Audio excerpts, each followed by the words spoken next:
Throughout history, free thinkers have outraged the religious with their wacky ideas about the virtues of free speech, reason, and of course, eating babies. Now, God is dying, and it's time to dispose of his remains. From the pits of hell, Satan sends two puppets of the imperialist West and the Zionist Jews against God, Islam, and tiny kittens to bring you their propaganda and conspire for a new world order. This is Secular Jihadists for a Muslim Enlightenment with Ali Rizvi and Armin Navabi.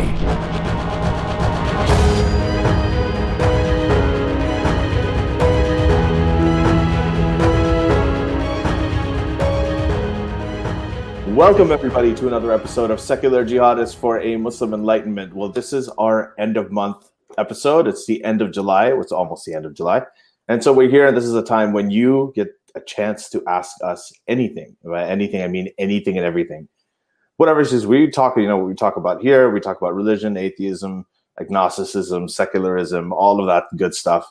But also, if you have other stuff, you want to talk about your favorite food, your favorite music, relationship problems that you're having. Armin and I are very, very, very good at relationship advice. So feel free to ask us. Armin especially is extremely good. He's great. Armin, very good. Well, Armin, I'm here with Armin, by the way. I forgot to introduce you. Yeah, it's very early in the morning here. We're separated by 12 hours of time zone. Early in the morning? Isn't it like 8:30 where you are? Yeah, but I don't get up for Fajr anymore. I stopped that a long time ago. Armin gets up at the crack of dawn to pray. I don't. Be best, everybody. # be best. So, anyway, welcome. Well, we have somebody from Kiev. Okay, go ahead. Yeah, this is great. So, this is it. This is your chance to ask questions. But Armin, how have you been? I'm okay. How are you? Are we answering relationship advice? Because I'm really, I wasn't even joking when I was nodding. I am really good at that. I'm the best at that. But the problem is that most people would be offended with my religion Yeah, you think? Yes. I mean, what else is new? So it doesn't matter. I also made Soha. I made her an admin on Secular Jihadists. I hope you don't mind. She's also. Oh, P is also telling everybody to like and sub. Thank you, P. Yeah, thank you. And so guys, like and subscribe. I have a couple of quick things that I wanted to tell you guys. First of all, both Armin and I also have our own. We have our own separate shows and our own separate podcasts. Armin's is Atheist Republic, as you all know. It's pretty established. He also has a lot of really, really interesting guests. You've interviewed everyone from jihadists to neo-Nazis, so sometimes it gets really interesting. Why did you say that? We do these live streams so that we could grow on YouTube. And when you use that N-word, then YouTube like, oops, sorry, no, you don't get to grow here. You can't say that N-word. Say neo-evil people from World War II. Say something like that. You can't say that. We get punished. And it's live, so this is it. But anyway, so he interviews all of those people. So it's a really great channel. It's really fun to watch. And recently you had a really good interview with Coleman Hughes, actually. Yes. So it was on. It wasn't just a good interview. It was the best interview Coleman has ever had. And it's not getting the attention it deserves.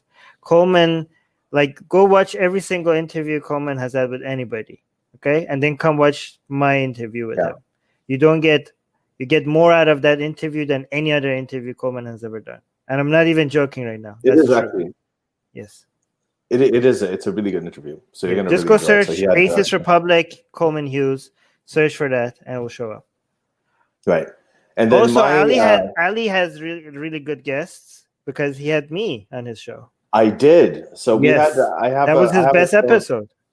Yeah. I have a show now called Professional Novice. It's called Professional Novice with Ali Rizvi. So on that, the topics are a little different than here. We talk about pretty much, I usually get people who are sort of secular type people on, but we talk about other things. So I had Armin on to talk about working out and staying in shape and diet and all that, which, he's obviously, if you've seen any of his thirsty photos, that's what they call, right? I learned that term recently, the thirsty thing. I don't know what it meant. I don't think you're using it right, but go on. Am I? Oh, okay. But those, so the shirtless photos where you're all muscular and showing you look really good. Okay. You do. So I guess. All right, moving on. Okay. So you've had him. We've had it. We talked to a pediatrician about death and dying. She was also here, Simi Rahman, on Secular Jihadists. We had Mookie Spitz, who's a strategist who actually was called by Andrew Yang to advise him, and then later also kind of let go by Andrew Yang. So he talks about why that happened, and he talks about the 2020 election, gives a really, really interesting sort of view of it from a strategy point of view that you may not have heard before. We had Harris Sultan on to talk about online activism, Mariam Namazi. We've had, so quite a few really interesting guests on Professional Novice as well. So do check those out and do subscribe to them. They're all on iTunes and all the other podcast platforms. I haven't had you had me on your show. I haven't had you on Atheist Republic yet. I haven't. Come on. We should do that. What topic should I bring you for? I don't know. Whatever you want. We've talked about everything. We've talked to each other for hours and hours and hours on this show. See, that's the problem. The good thing about your channel is that you talk about non-political, non-religious related things, right? Yeah. So when you had me on your channel, we had something to talk about that we never explored on Secular Jihadists, right? But I want to bring you on Atheist Republic, and almost every topic that I could talk to you about on Atheist Republic, we've already talked about it on Secular Jihadists. So I have to think about what is it that I haven't talked to you about that I could bring you on as a guest on Atheist Republic. Yeah, think of something. Anything you want to talk to me about. Put me on the spot. Give me a challenge. Corner me. It'll be fun. Well, I do that every day, and I'll win every single time. So I don't feel that. You're not as good at it as you think you are. Yeah, so I'm kidding. So I would ask you, before we get to the questions, there's something recently that happened that's very relevant to what we do. Okay? And this happened in Pakistan. So as you know, that we've had several guests on who've talked about blasphemy in Pakistan. We had Rafia Askewi. This is the woman who was married off to her cousin. Then her cousin, she had a child, and then the child. The child was essentially taken away from her because she was accused of blasphemy, and then she had to come to the U.S. and the child was kept away from her for about 8 years, and eventually she fought in court to try and get her back, and now she did. So she told that entire story, which really sums up how toxic the blasphemy law is in Pakistan. We also had Shant Asir. Shant Asir is the son of the governor of the largest province in Punjab, who was shot by his own bodyguard for showing solidarity with Asia Bibi. Asia Bibi was the Christian woman who was accused of blasphemy and in jail. So he visited her in jail, and he spoke out against the blasphemy law. He showed solidarity, and the bodyguard shot her for showing solidarity with somebody accused of blasphemy. And then the bodyguard was celebrated. His funeral, millions and millions of people came to the murderer's funeral. So blasphemy is something. Like killing people for blasphemy is very accepted there. So recently there was another episode in Pakistan, just the last couple of days, where there is a man in a courtroom. He belongs to the Ahmadi Muslim sect. The Ahmadi Muslim sect they're considered apostates by a lot of the mainstream Muslims, especially in Pakistan. They're discriminated against by the state itself of Pakistan. And so he was in court for something. He was accused of blasphemy, and this one guy just shot him in the courtroom, shot him dead. And there's a video of him just slouched over his chair, dead. And the guy is just going on about it. He's like, well, if you don't want me to disrespect the court, ask him not to disrespect our prophet. And just killed him. And he's being celebrated. He's being supported. People are calling him a hero. Not the man who was killed, but the man who murdered him. They're calling him a hero. There are lawyers just scrambling over each other to try and represent him and defend him, the murderer, because he protected the Prophet Muhammad's honor. And they're saying that they're going to work pro bono without fees. So it's actually it's a horrendous situation. And the person that he murdered was obviously an Ahmadi person. So I wanted to know if you had anything to say about that before we went, because this is big news. It's very relevant to us. It's very, very tragic. It's terrible. And Yeah. Maybe we could get some of those lawyers that are pro bono wanting to defend this murderer and to bring them on the show and see what they have to say. If there's a chance, we could reach out to any of them. Get one of the murderers. No, the lawyers of the murderer. Or Yeah, I don't someone know. who defends him. Yeah, that would be interesting. I can find out Yeah. to see what they're doing. It'd be No, I mean it's fine to defend murderers. I mean, as a lawyer, that's your job. But the fact that these people want to do it pro bono because they believe in it, that's kind of like what the that's like disgusting. But anyways, let's get to the questions, okay, guys? Send us more questions. Waris is saying, is Sufism such as what is this? What can you read this? Barelvis. So in Pakistan worse than Salafis? Yeah, so the Barelvis are this sort of Sunni group. It's a major sect in Pakistan and India, right? And apparently, like most people there are Barelvis, the Sunni thing. Sufism as a whole is extremely dangerous. I don't know if people want me to get into why I think that. Yeah, so we can talk about that. I think that they're very different. So what Barelvis are is it's a sort of a syncretic a sect of religion where these people, they have a combination of the influences of Islam that came to the Indian subcontinent. So the Indian subcontinent has a tradition of Sufism and mysticism, and also has a tradition of Arab conquest and the more traditional Sunni Islam. So this is more of it's a sort of a mixture of both. So there are many Sunni people who also have a lot of respect for the Sufi saints. So sometimes... shorter answers? Huh? Shorter answers. No, I'm explaining what the Barelvis are for the people who don't know. Okay. So that's my understanding of it. I don't know that much about the details of it, but yeah, there is some overlap. But the question is a Sufism such as Barelvis in Pakistan worse than Salafis?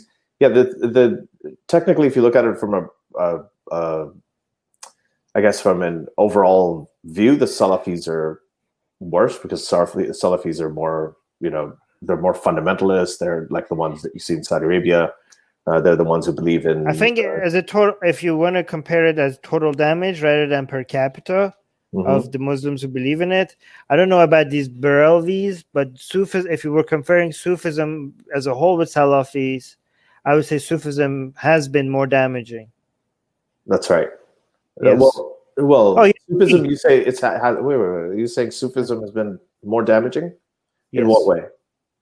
Well, I mean, as a historically, the fact that it has been more widespread, and the fact that the Sufi ideology is responsible for ending the golden age of Arabs during the Abbasid areas, like the diversion of the minds of Arabs and Persians away from focusing on rational thinking and focusing on the scientific method towards more revelation, towards faith, towards religious thinking, against the philosophers, against the scientists, right?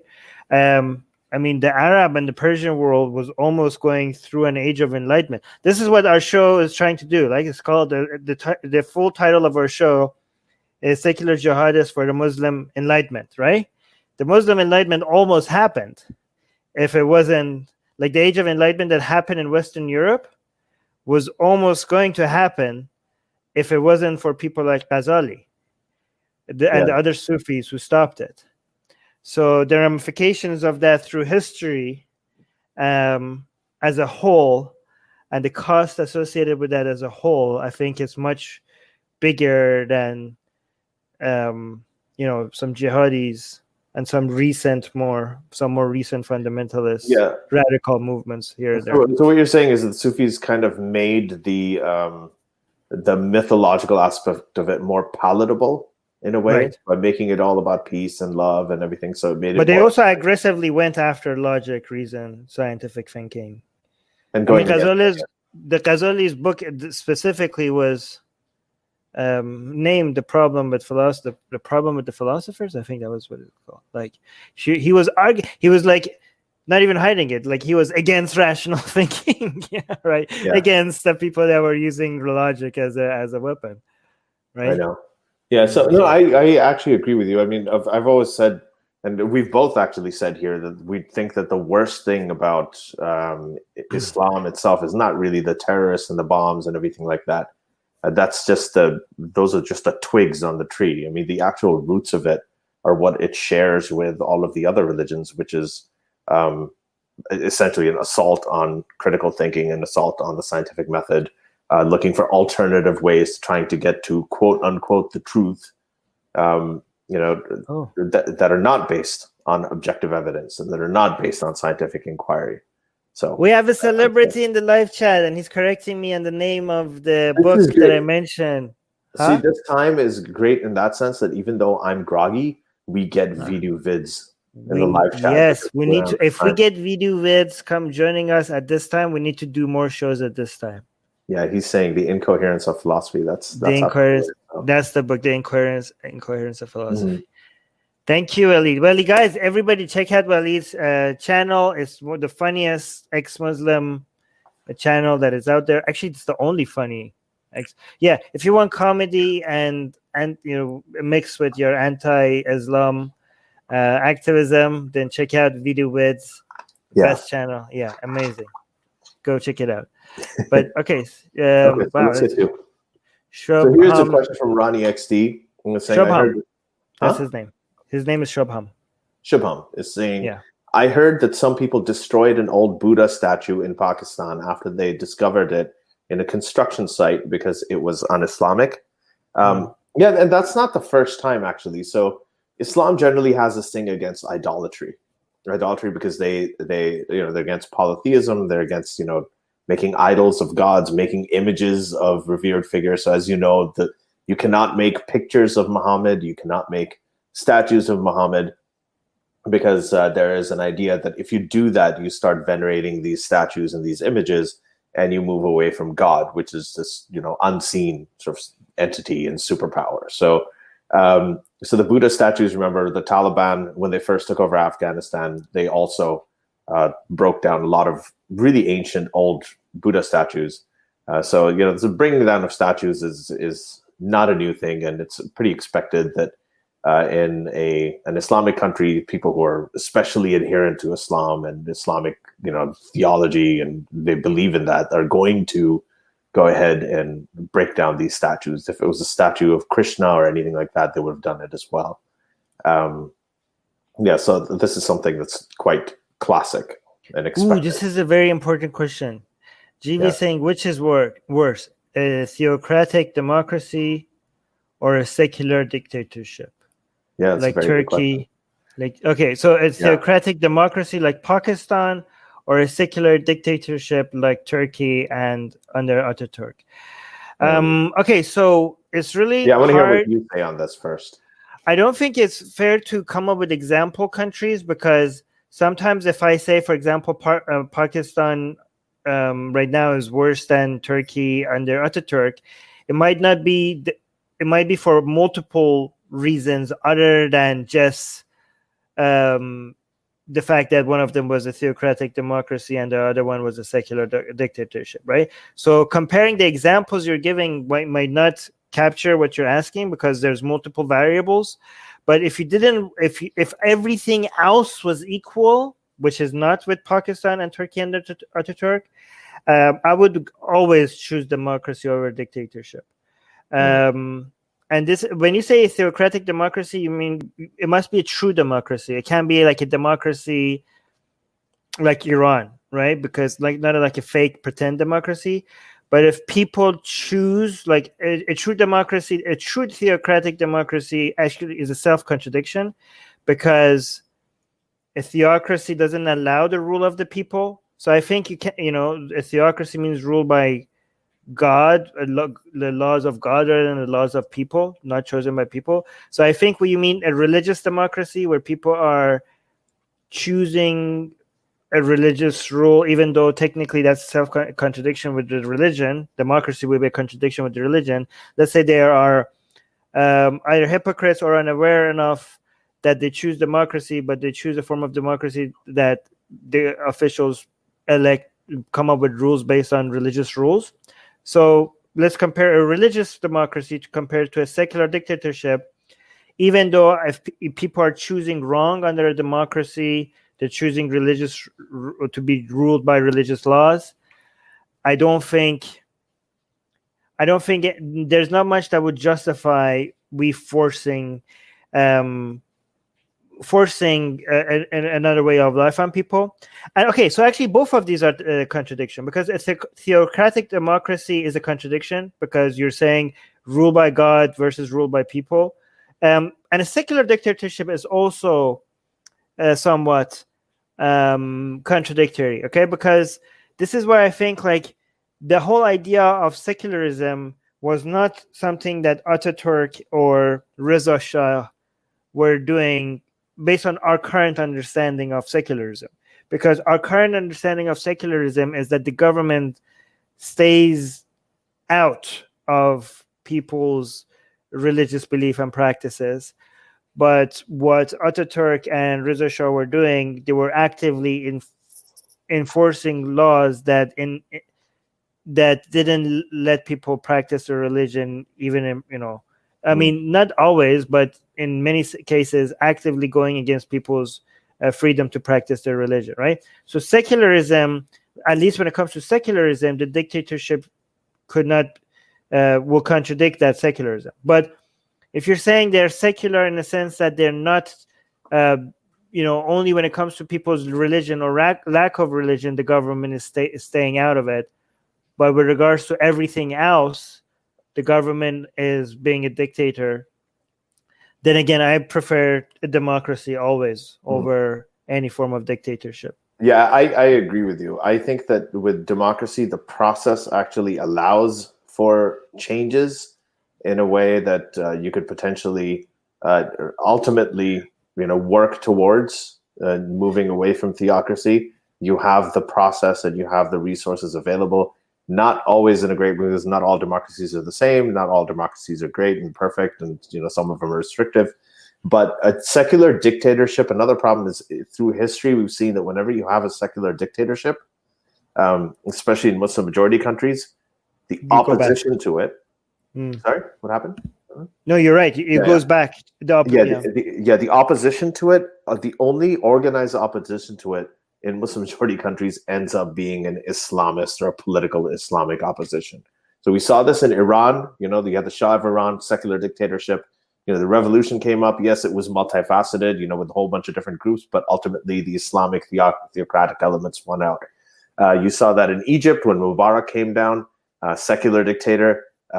When he was brought down, the first election that they had after that, the Muslim Brotherhood won 60% of the vote, and Mohammed Morsi came into power. Turkey as well. Look at what's happening to Turkey now. Exactly. Look at what's happening to Turkey right now. And Turkey was thought of as the one sort of haven, the Muslim majority country that was a parliamentary democracy, was considered to be part of Europe, by many people. And now, if you look at it, it's becoming more and more theocratic, and it's getting worse and worse. A very different picture than what it was. So forcing any kind of ideology, even a secular ideology, especially secular ideology, can actually bring about really bad results. And you're seeing it happen in Syria and Libya as well. The exception would be probably Tunisia, which is a little different, but exceptions happen. It's not the general rule, though.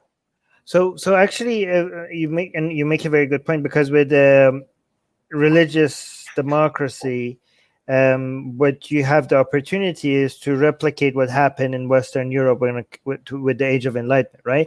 So the difference between what Ataturk and Reza Shah did and what happened in Western Europe when they had their Age of Enlightenment is that the age of, in Western Europe, it was a bottom-up approach where the opinions of the people changed, and eventually that led into politics and the way that people demanded that they were governed.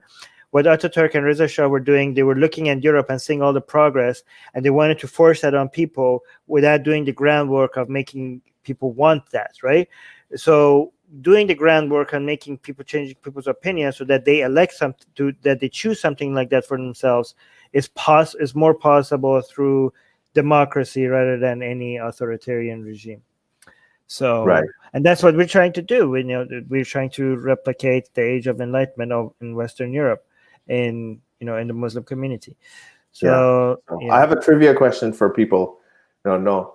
The only state in the world, the only country in the world ever that has a history of having atheism as a state religion, where there was a state belief and nobody was allowed to practice religion at all, like officially made atheism the state religion. Do you know what that is? Wait, sorry again? The only country ever to have atheism, enforced atheism. Oh, it was the European country. Wait, no. Albania, you're right. Yeah. Oh, yes? Yeah! Yes. So, the guy was Hoxha at something, I forgot his first name. But Hoxha, this guy, in 1967, made Albania officially an atheist state where atheism was forced on everybody, and it was a Muslim majority country. So in history, the only country that's ever had enforced state atheism has been a Muslim majority country. So I'm so impressed with myself right now. I don't know what to do.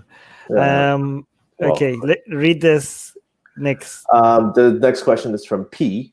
That's just the letter P.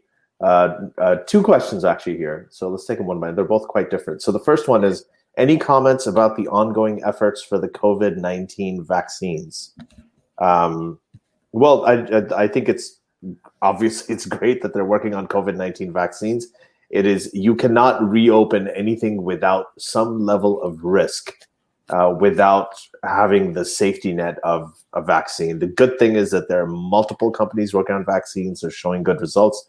The downside is that vaccines take time to develop. So there's a very lengthy process in which you have to do several trials for any kind of medication, any kind of treatment. Phase 1, phase 2, phase 3, you do these trials and they have to be approved eventually. So they are fast tracking this all over the world.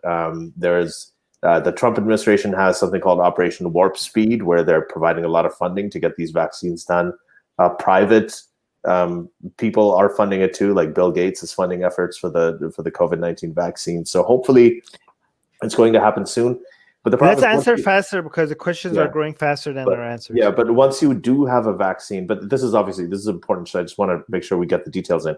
But once you do have the vaccine, then after that you have to mass produce it, and you have to make way for distribution to huge masses, hundreds of millions of people at a time. So they're saying that the vaccine, you might have a vaccine by December, maybe, but it's not going to be ready for mass administration until at least maybe the spring of 2021, and that's being optimistic. So Ali, but going forward, let's try to answer a little bit faster. Sure. Okay. Second question is, what do you think will be the Achilles heel for the woke and cancel mob culture?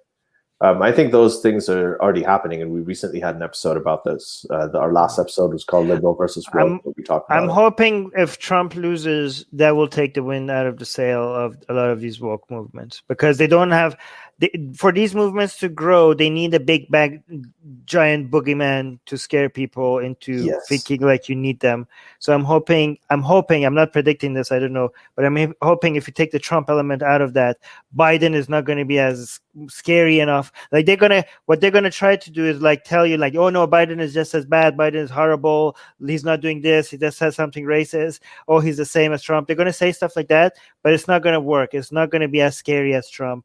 Right. And so they're going to lose a lot of steam. Hopefully, what's going to give them another shot, a lot of more energy, is another shooting, which is definitely going to happen, unfortunately, given the number of times that police comes in contact with Black people in the United States.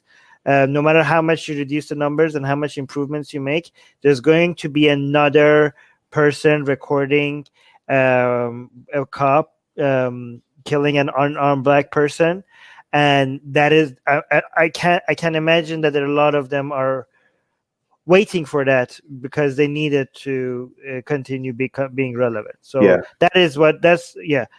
I agree with you. I think that, but if you have someone like Biden in power, he would openly denounce it. He'll probably come out and say Black Lives Matter in public, and that will take the wind out of their sail. If you want the woke thing to die down, you have to remove the boogeyman. You really do. And that is Trump, because that legitimizes it.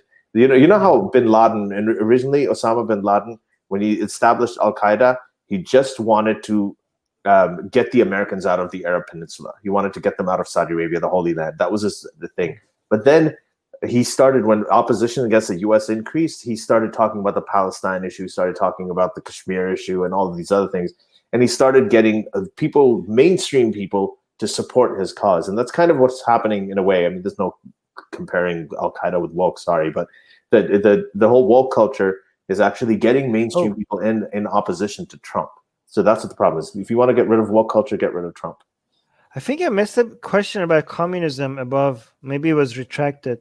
But no, it's not retracted. I have to go back up and find it. But let's read Shubham's question here, and then I'll go back up to that comment. So Shubham's comment is to Ali. It's to me. Being of Indian descent, what does he think about the plea in the Supreme Court to remove socialist and secular from the preamble of the Indian Constitution? So those are two very different things. You know, socialism is a political ideology.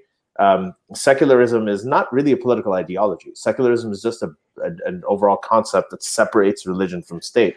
And secularism is the tradition of India. So India has a large Hindu population, as you know, but it also has the second largest or the third largest Muslim population in the world. And it has a tradition of everybody being able to live together: Hindus, Muslims, Christians, Sikhs, atheists, agnostics. Everybody has been able to live in India together. It truly is a sort of a model pluralistic society where everybody gets along, which is an ideal I think everybody should aspire to. So, when these nationalists and the Hindutva sort of Hindu supremacist elements come in and they say that, no, we have to get rid of secularism from it, they're not getting. I think one of the oppositions to it was that Indian citizens, should not be forced to be secular. That's a completely bullshit interpretation of it, because secularism doesn't apply to individuals. Secularism is a system that basically says the state is going to be separate from religion, which means that secularism is the only system that guarantees religious freedom for everybody. Everybody can practice any religion they want to. It's just not involved in the affairs of the state. So that, I think, should stay. Socialists, if they're talking about social safety nets, things like, healthcare for all, education for all, that's a different thing. But I agree that they could potentially reword it. But secularism should definitely stay. All right, this is. So I'm going to go. Yeah, he's saying, I love you, but I don't agree on your stance on communism. I condemn Stalin and Mao, but the ideology itself is not harmful if it never preaches to kill millions of people, unlike the Nazi that teaches hate. Okay, can I actually, I think actually the true evil of communism is mostly from the non-violent part of communism than the violent. Technically, Marx also incited, called people to rise up against the bourgeoisie and to topple. He was a revolutionary. He did he did encourage people to topple the system, right? So it could be argued that it does call out for violence, right? But even if that wasn't there, communism has killed, even with Mao and Stalin, and all the millions of people that they killed, which is way more than, I guess we said it. I guess we're gonna say it anyways. The Hitler ever killed. God damn it, I can't. Anyways, but even though if we remove that, the number of people communism killed because of hunger and starvation is way more than the number of people communism killed from violence. So the violence of communism, at least in your words, the Stalin of Mao, is more than Hitler. But the number of people who died because of the poverty that communism causes is even outdoes what Stalin and Mao did combined. So yeah, I mean, people are not that interested in people starving to death as much as they are interested in looking at the number of violent death. Violent death sometimes seems more evil to people, which is bizarre to me because starvation is a lot more painful than having somebody shoot you in the head. I think it's, that tragedy of people dying from hunger is dismissed often as like, yeah, whatever. It's just it's not violent, which I never understand. But that's my opinion. I think even if communism was not violent, it's still more dangerous than many other ideas out there. Yeah. You agree? So I think, I think that communism in theory. So I actually like, I know this big, thing against Marxism everywhere, but I think that Marx was a sort of a well-intentioned guy, and I agree with that. And I think he was one of the greatest minds, right, in the last century. Yes, I agree with that. Like if you have Karl Marx, you have Sigmund Freud, you have Einstein. I mean, some of these people, you don't have to agree with everything that they said, but for their time, what they did was absolutely revolutionary, and there were a lot of good ideas that we got out of it that we still use today, and that are used in these societies as well. You always get something from everything. The only thing is, in history, throughout history, we've seen that it doesn't work. Communism, just the ideology, tends to go against human nature. It gives way too much. It sort of claims to give power, distributed equally, but it doesn't end up that way. It just ends up being very, very authoritarian and horrible.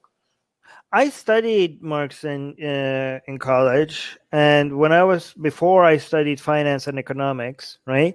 Yeah. And when I was studying Marx, I was like, man, this guy is a fucking genius. Like the way he thinks about everything, and at first, like, genius.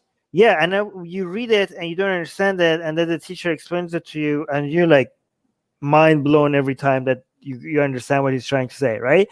And then I was like, this is amazing. This guy was like a greatest mind of his time. And then you go study finance and economics, and then I realized, like, okay, but data shows that he was wrong about everything, right?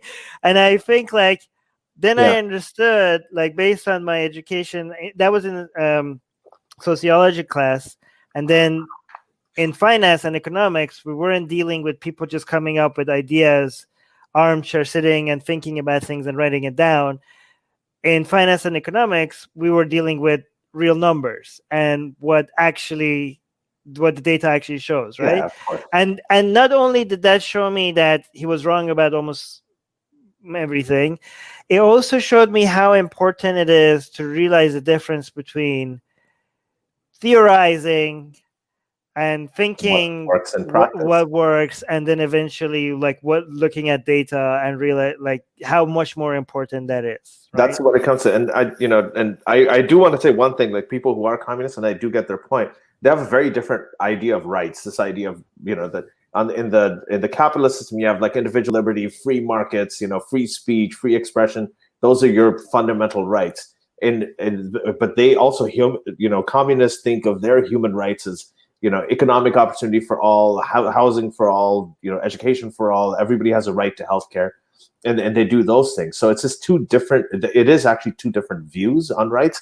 But the way the communism and the way it actually ends up in practice is it just ends up being very, very totalitarian authoritarian, and it just does not work. Time and time again, it just does not work in practice. So what Armin's saying about the theorizing is absolutely correct. Uday is saying, did you guys already talk about the murder right in the courtroom yesterday in Pakistan? Yeah, we did. Case? Yes, we did. So he's saying, once again, they're supporting a murder like the one who killed Salman Taseer. I want to right now, for those of you who haven't heard our interview with Shan Taseer, Shan Taseer is the son of the eldest son of Salman Taseer, the governor who was killed. So do check that out. He's been on a previous episode. We should probably bring him back to talk about this as well.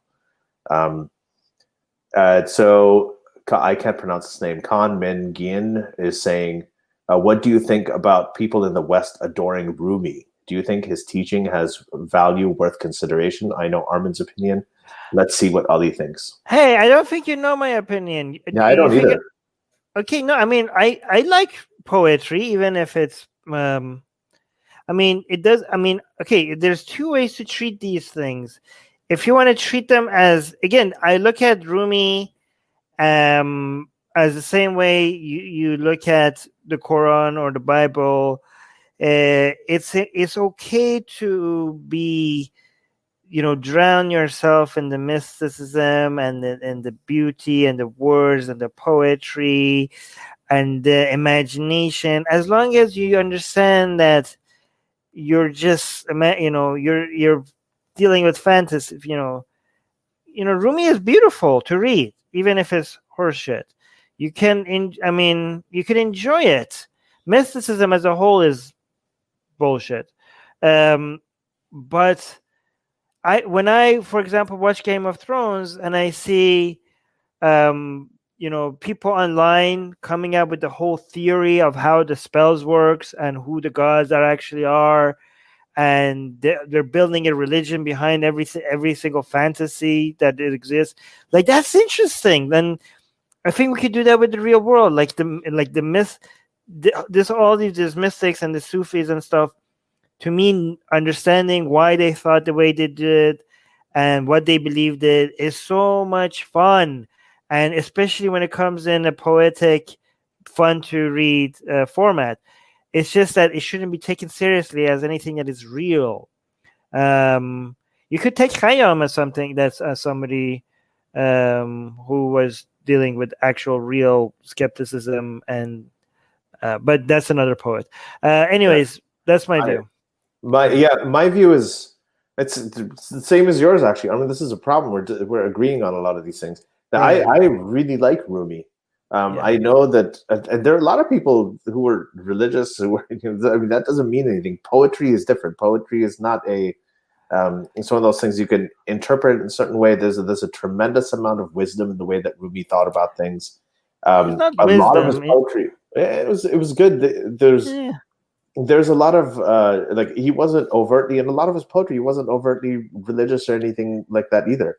I mean, I'm a huge fan of Francis Collins. Francis Collins, the head of the NIH, who is he's a believing Christian, but he's also one of the most brilliant physicians who is alive today. He was actually Christopher Hitchens' personal doctor in his last few days, even though he's sort of like a more sort of a believing Christian, and Hitchens was the opposite. So it depends on the level that you're connecting with these people on. Nusantara Rising is saying, thoughts on the mass reconversion of Amazigh to Catholicism, Berber Christianity, Berber traditional faith as a rejection of Arab colonialism. So I'm assuming this has to do with the Berber in Morocco, or in some of the, I think there's a bunch of Northern African countries. I don't know that much about it, so I don't know about this reconversion thing either. As a rejection of Arab colonialism. A lot of times when people want to, push back against a certain kind of colonialism, they tend to adopt another one. You see this with, I can speak for the Islamic world. What happens is a lot of them are very against Western imperialism and Western colonialism. So they're like, no, we're going to go back to Islam. You see this in Pakistan all the time. They don't realize that Islam was also, the product of a colonial. It was imperialism. It was the Arab invasion and conquest of the Indian subcontinent, and the Islamic Empire actually stretched from Spain all the way to East Asia. So that was also a form of imperialism. So you're just trading one form of imperialism for another. And I mean, we saw it happen with Iran. For example, they tried to use the same tactic as the way they adopted Shia Islam as a way to fight against Arab colonialism, right? So Shia Islam, which came in power first in Egypt when Iran was still Sunni, but many years later, because of the Safavid dynasty and because of trying to be independent and unique from the Arabs, Shia Islam grew in Iran, and it was used. And actually, Shia Islam was used multiple times by Iranians to separate themselves from the Arabs, but it was done most successfully with the Safavid dynasty. So if you think that was a motive, I mean, if you consider that as a weapon against Arab colonialism, it turned into its own colonial, the Persian Empire, and then eventually what we have today, and a government, a Shia empire building government. So it could backfire and could become even more ugly if you don't use ugly ideas to fight against other ugly ideas. The best way to do that is true. I mean, that's why what we're doing here is again a secular jihadist for Muslim enlightenment, because we think that those are the ideas that that give you the best bang for your buck, and with very limited negative side effects to fight back against it. Yeah. But here, let's go to this one. All right, Waris. Yeah, I think this is going to be more yours because I actually haven't read the book.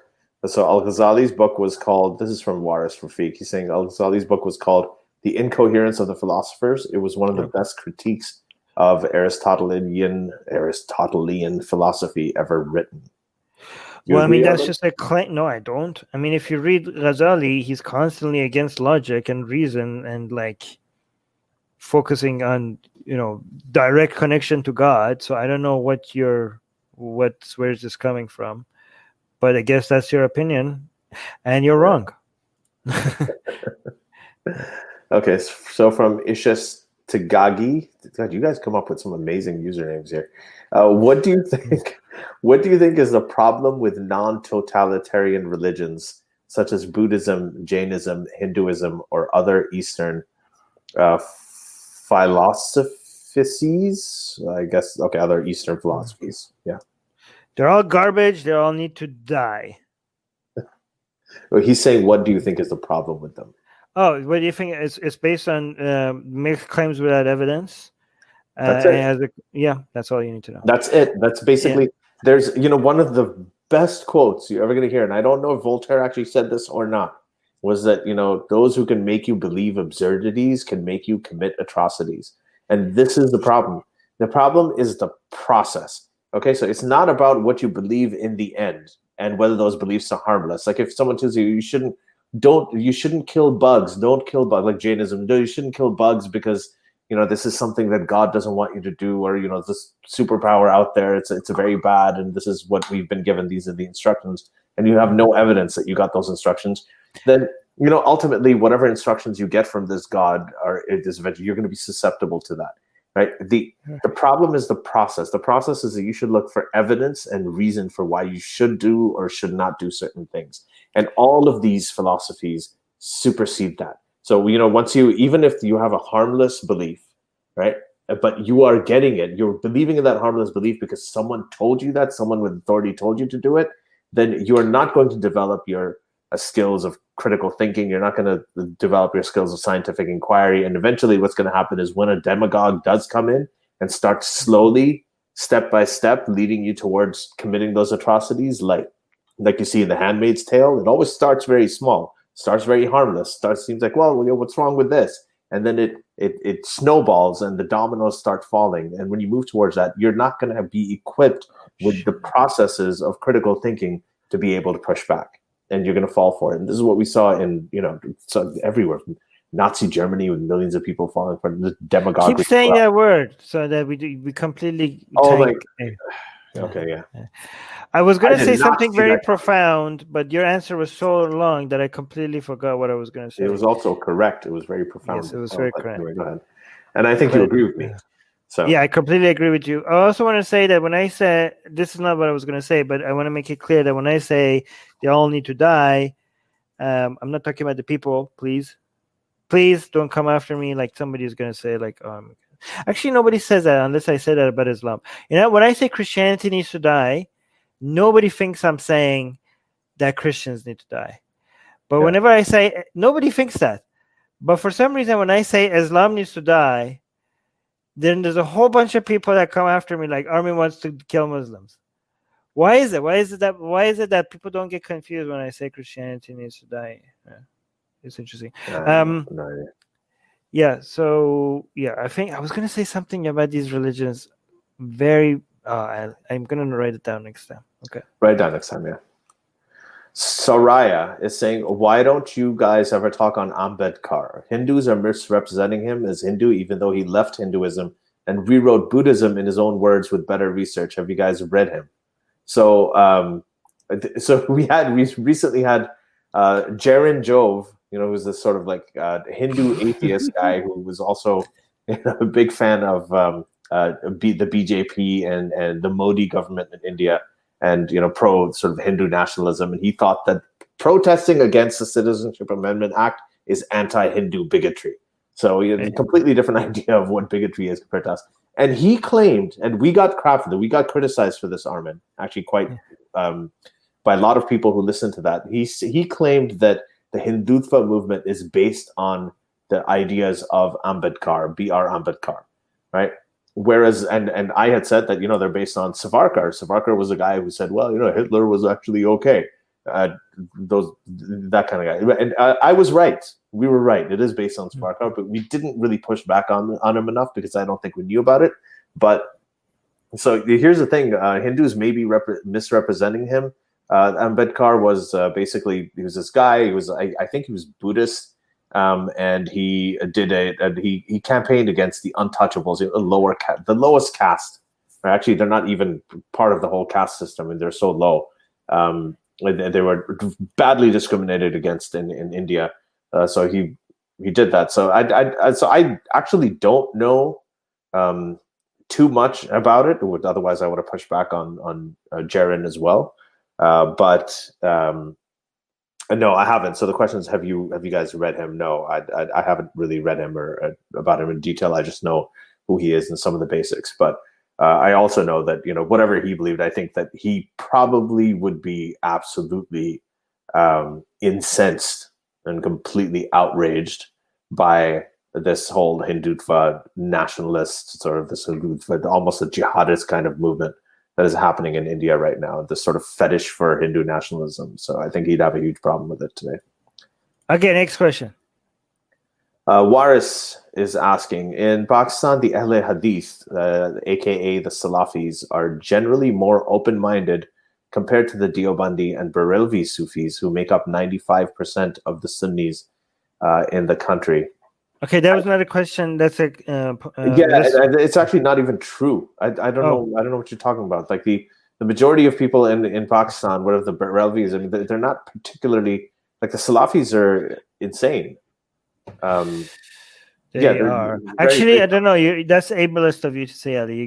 People are gonna come at you. Anyways, Barris is asking another question. He's saying, "What do you think of the television series Ertugrul that has had in the Muslim world and has become the most popular TV series in the history of many Muslim majority nations?"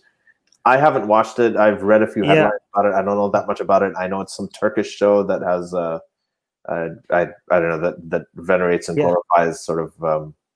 So this is what I think. Do you know about this? Yeah, I mean, Turkey as a whole is doing what Iran has been doing for the past 40 years, right? Turkey is okay. So this is so interesting because this is the whole. I think a lot of people in the West should be familiar with.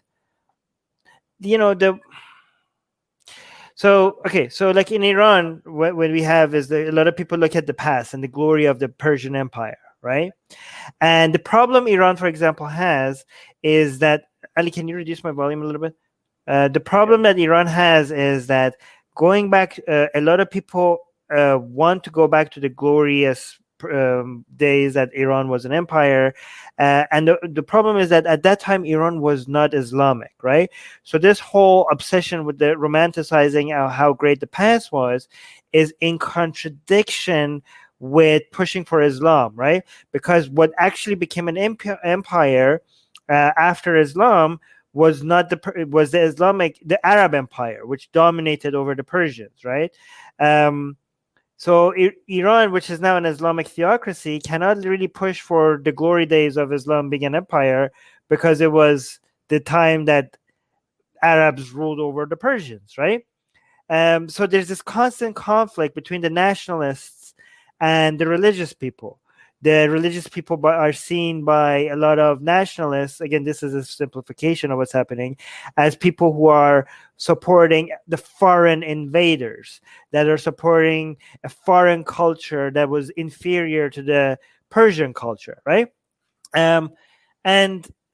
So this is really difficult for the Islamic, for the religious people to win the hearts and minds of Iranian people. This was always a struggle. Now Iran is trying to tap into the to the people's, even after Iran, Khomeini hated like tapping into that, but they had to use nationalism a little bit during Iran-Iraq war, and now they're tapping into it a lot more by playing. It's very interesting because Iran is realizing that the sense of nationalism is too strong in Iran to not use, and they're now using it. They're using less Islamic names and narratives, and they're bringing out some of the pre-Islamic or non-Islamic heroes of the past and using that in their narrative instead of using all the Shia imams constantly, which is a very interesting switch in the Islamic Republic of Iran's narratives, right? But Turkey, now that Turkey is going Islamic, more and more Islamic, and it wants to bring that sense of nationalism, they don't have the problem that Iran has, because Turkey's glory days was the Ottoman Empire. So if they want to tap into both nationalism and Islamism, it's one of the same. So the Ottoman Empire was both the best time that Turkey had was both an Islamic empire, and it's the time that the nation was the strongest that it has ever been. So they could use the nationalist narrative and the Islamic narrative together, and this is what you're describing is part of what they're doing. So, yeah, there's a question right above this one, Armin, from Manasi Vaidya 854. What did you think of Indian matchmaking? So I have to say, I just finished the show yesterday, and I love it. And I love it not because I support a lot of stuff that happens. Armin, do you know about the show?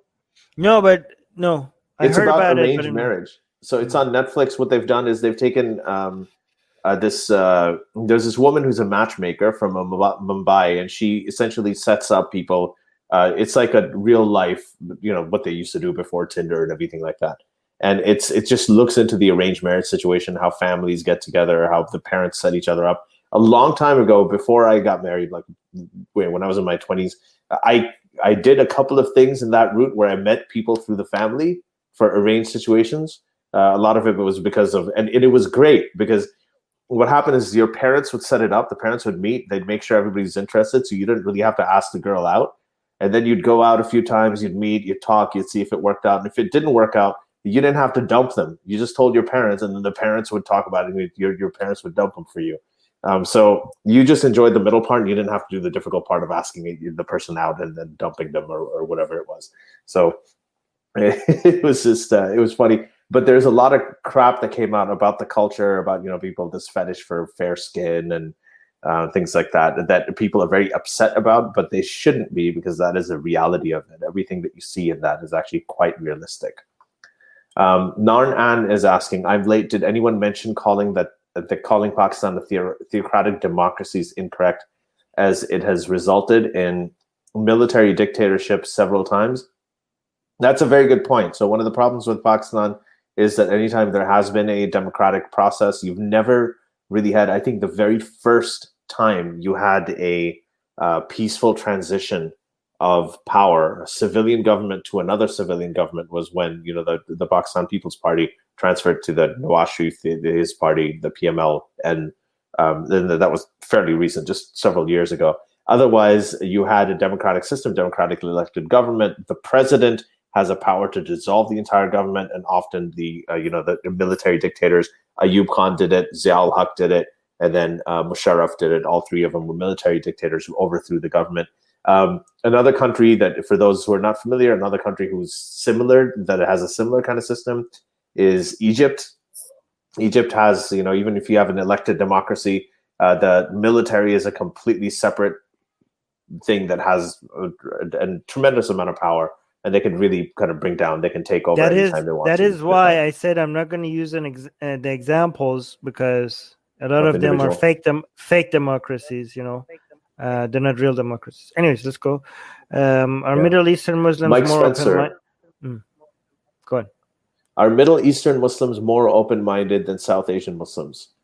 I have no idea. There is actually... Sorry, Armin? I don't think we can tell unless there is like a poll or something. I mean, unless you have the data. Well, the question is problematic itself, right? Because Middle Eastern Muslims include Saudi Muslims, who are Salafi and who are who's extremely, extremely ultra-conservative.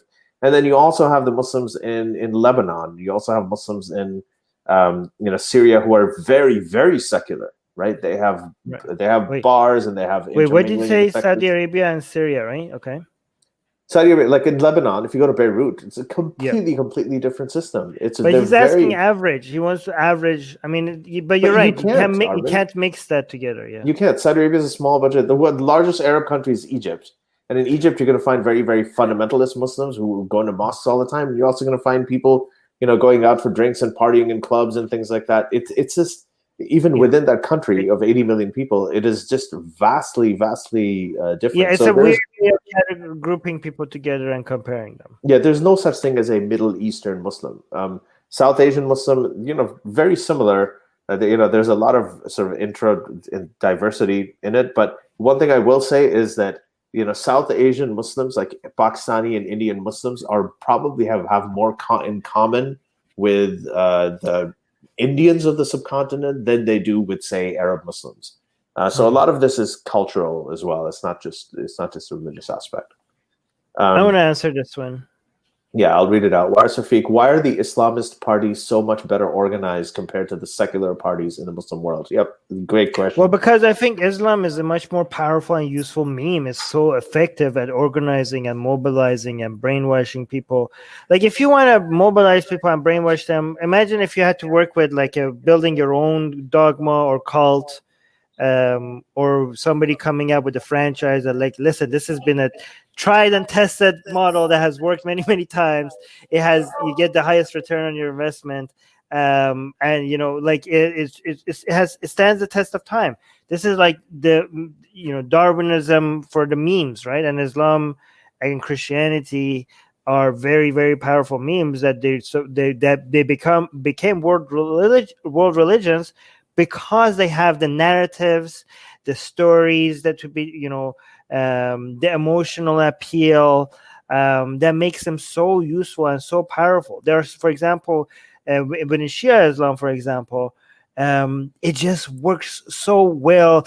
The stories that you could use and the narratives that you could use when you're the underdog and you need to make people feel, give them the narratives that they need to feel like they're fighting against a powerful enemy that needs to be crushed. They have like the Hussein and Karbala, and when they're in power, they also have the narratives, to be on the side of the army of the Mahdi. Like, it's just all there. Like, you don't have to, it's basically a build it yourself, build it at home dogma approach that you just take and you just apply it and it just works, right? It's kind of like the difference between trying to open your own restaurant and try to figure out everything from the beginning, and you don't know how to do it, and you're reading books and like watching YouTube videos online,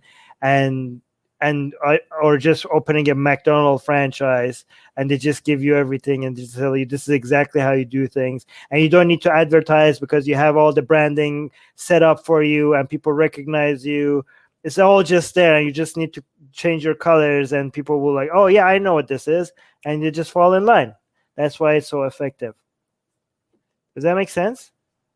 Yeah, I completely agree with you. I think that, whenever you have something powerful like a religion, especially like the Islamic religion, you are going to be able to organize people along it, because all the other things you have are too factioned, but this is a common denominator for everybody. Waris Rafiq is saying, why don't you guys ever talk about completely secular Muslim majority countries like Bosnia, Albania, Kosovo, Azerbaijan, and Kazakhstan? That's a really good question. I think you're right. So I will tell you that this is something we haven't done, and we should talk. We should actually do at least an episode on this and have somebody come and speak about it as well. It's interesting. Central Asia is a large sort of Ismaili Muslim population, and they tend to be very, very secular. Even though they are religious, they have a certain faith system. So it would be kind of interesting to talk about that as well, and also talk about Bosnia and Albania, and maybe have somebody who can speak about it. If you have any suggestions on who we can bring on to discuss that, because it's one of the places that we're not very familiar with, most Muslims. But there needs to be a demand for it for us to make a show of it about it as well. Like, if our audience doesn't, on the other hand, like for instance, like we have our next guest. We're going to have a specialist. So he's actually a human rights activist and attorney in Washington D.C. who comes from the Uyghur community in China. So we're going to talk about that genocide that's happening there. Now, this is also something a lot of people don't know about, but it's a good way to sort of Okay. introduce. Yeah. I mean, well, that's very important. By the way, the Uyghur Muslim thing, finally, people are talking about it at a larger scale. Yeah. I mean, we've been talking about, and people are like, oh, I mean, this is not a competition about who started first. No, this is a fucking competition, you motherfuckers. If anybody wants to take credit for talking about it, like, this should be a competition, okay? If people that have not been speaking about this as long as we have should be called out, and like, what the fuck? Where the fuck have you been? Okay, I think like it's okay to turn this into like a dick measuring contest. I don't mind it doesn't matter if it's petty or not, okay? Because this is like, this is something that I wish more people were paying attention to it much earlier. Like, this is, anyways. I'm looking forward to this episode. So who are we having? We're having Nuri Turkal. So it's actually Melissa Chen helped us get in touch with him. Oh, yeah. Thank you for that. Yeah, so he's an attorney and he's a human rights activist. He works in Washington, D.C., so he is... but what changed that people are now... Like, why is it blowing up now? Why are finally people talking about it? Because I want to see... I think that there's some videos that came out of them being rounded up that were very, very similar to the kind of things that happened in the Holocaust, and people are realizing those were there. Those were already there. But there's one that kind of went viral. The other thing is... I think it was the one that next to the trains that are recent ones, right? Yeah, that's the recent. Majid Nawaz actually went on hunger strike, and I know he messaged a lot of people, including, I mean, I think he probably messaged you, he messaged me as well to share that he was going on hunger strike to bring attention to the Uyghurs. But it blew up a little bit before that. Like, I don't know. I think it's that video that you mentioned that went viral. Yeah. But the reason why I want to know why it went viral is because this finally got the attention that, well, it still doesn't get the attention that it deserves, but it got astronomically more attention in the past month than we were waiting. Like, we were waiting for this for the past like couple of years, right? Yeah. But the Yemen situation, I know why the Yemen situation is not getting attention. Okay, because here's the thing, Ali. Things get attention only when it makes someone's political agenda work. Okay, so I think the reason why this is now getting some more attention is not because of the Uyghur Muslims who are being persecuted. I think it's because of the anti-China narratives are growing. This is because more people it's in their agenda to be anti-China. So this is a good excuse to be anti-China. The reason why the Yemeni situation is still not getting any attention is because there's no political agenda yet that will serve anyone's interests, because nobody cares about the Yemenis right now. But it needs to serve someone's interests. Right now, nobody yet. Well, it's there was the Uyghur human rights bill in the U.S. was actually passed and signed by Trump. And this is an anti-China thing. This is an anti-China thing more than it's a pro-Uyghur Muslim thing. In the House of Representatives in the U.S., it was passed 413-1. So that's a bit. And then the Senate also passed it recently, and it was sponsored by Marco Rubio, again, Republican, former presidential candidate. So there is but Marco Rubio, to be fair, even though I disagree with him about pretty much anything, has been very, very strong and very vocal about his opposition to the Saudis and what China's doing in terms of their human rights abuses. Who? Marco Rubio. Yeah, okay. So he's been really good, especially he's spoken up about the Raif Badawi Bernie issue. Sanders was also very consistent on this. Bernie Sanders was the loudest one when it comes to Yemen. Here's another thing. I think, for example, if the same crime was being done by Saudi Arabia, the same people in the United States that are calling out China right now would not have been calling out Saudi Arabia. But the anti-Islam people who are not calling out China right now would have been calling Saudi Arabia right now. It would just switch. Like, this is how you know that people do, like, when you see that when people call out human rights abuses much in line with who their political enemies are, then to me that suggests that this is not about saving human lives. So if you want to know actually who is fighting for human lives, you have to look at the people who are consistently defending oppression of people, whether or not the people who are being oppressed are in line politically with them or not, and whether or not the people who are doing the oppressing are in line with them politically or ideologically or not. That's right. Yeah. Right. So Okay, here's there was a critique of what I said here. I want to respond to this. So Narnan is saying Armin is wrong. Just because something happened in a certain way in Europe at a certain time doesn't mean that the same will happen in other countries. Also, Europe was not one country, but a set of competing countries. So two things here. Can I respond to them separately? The great thing about the Enlightenment values is that we have a lot more data right now to show how it works and if it works and how it grows. It's and actually, you could get this book, Enlightenment Now. Goes over the data for you a lot, by Steven Pinker. But amazing book. Yes, but another thing is that it's not just Europe. The same ideas when they were when they became popular in, I don't know, Japan.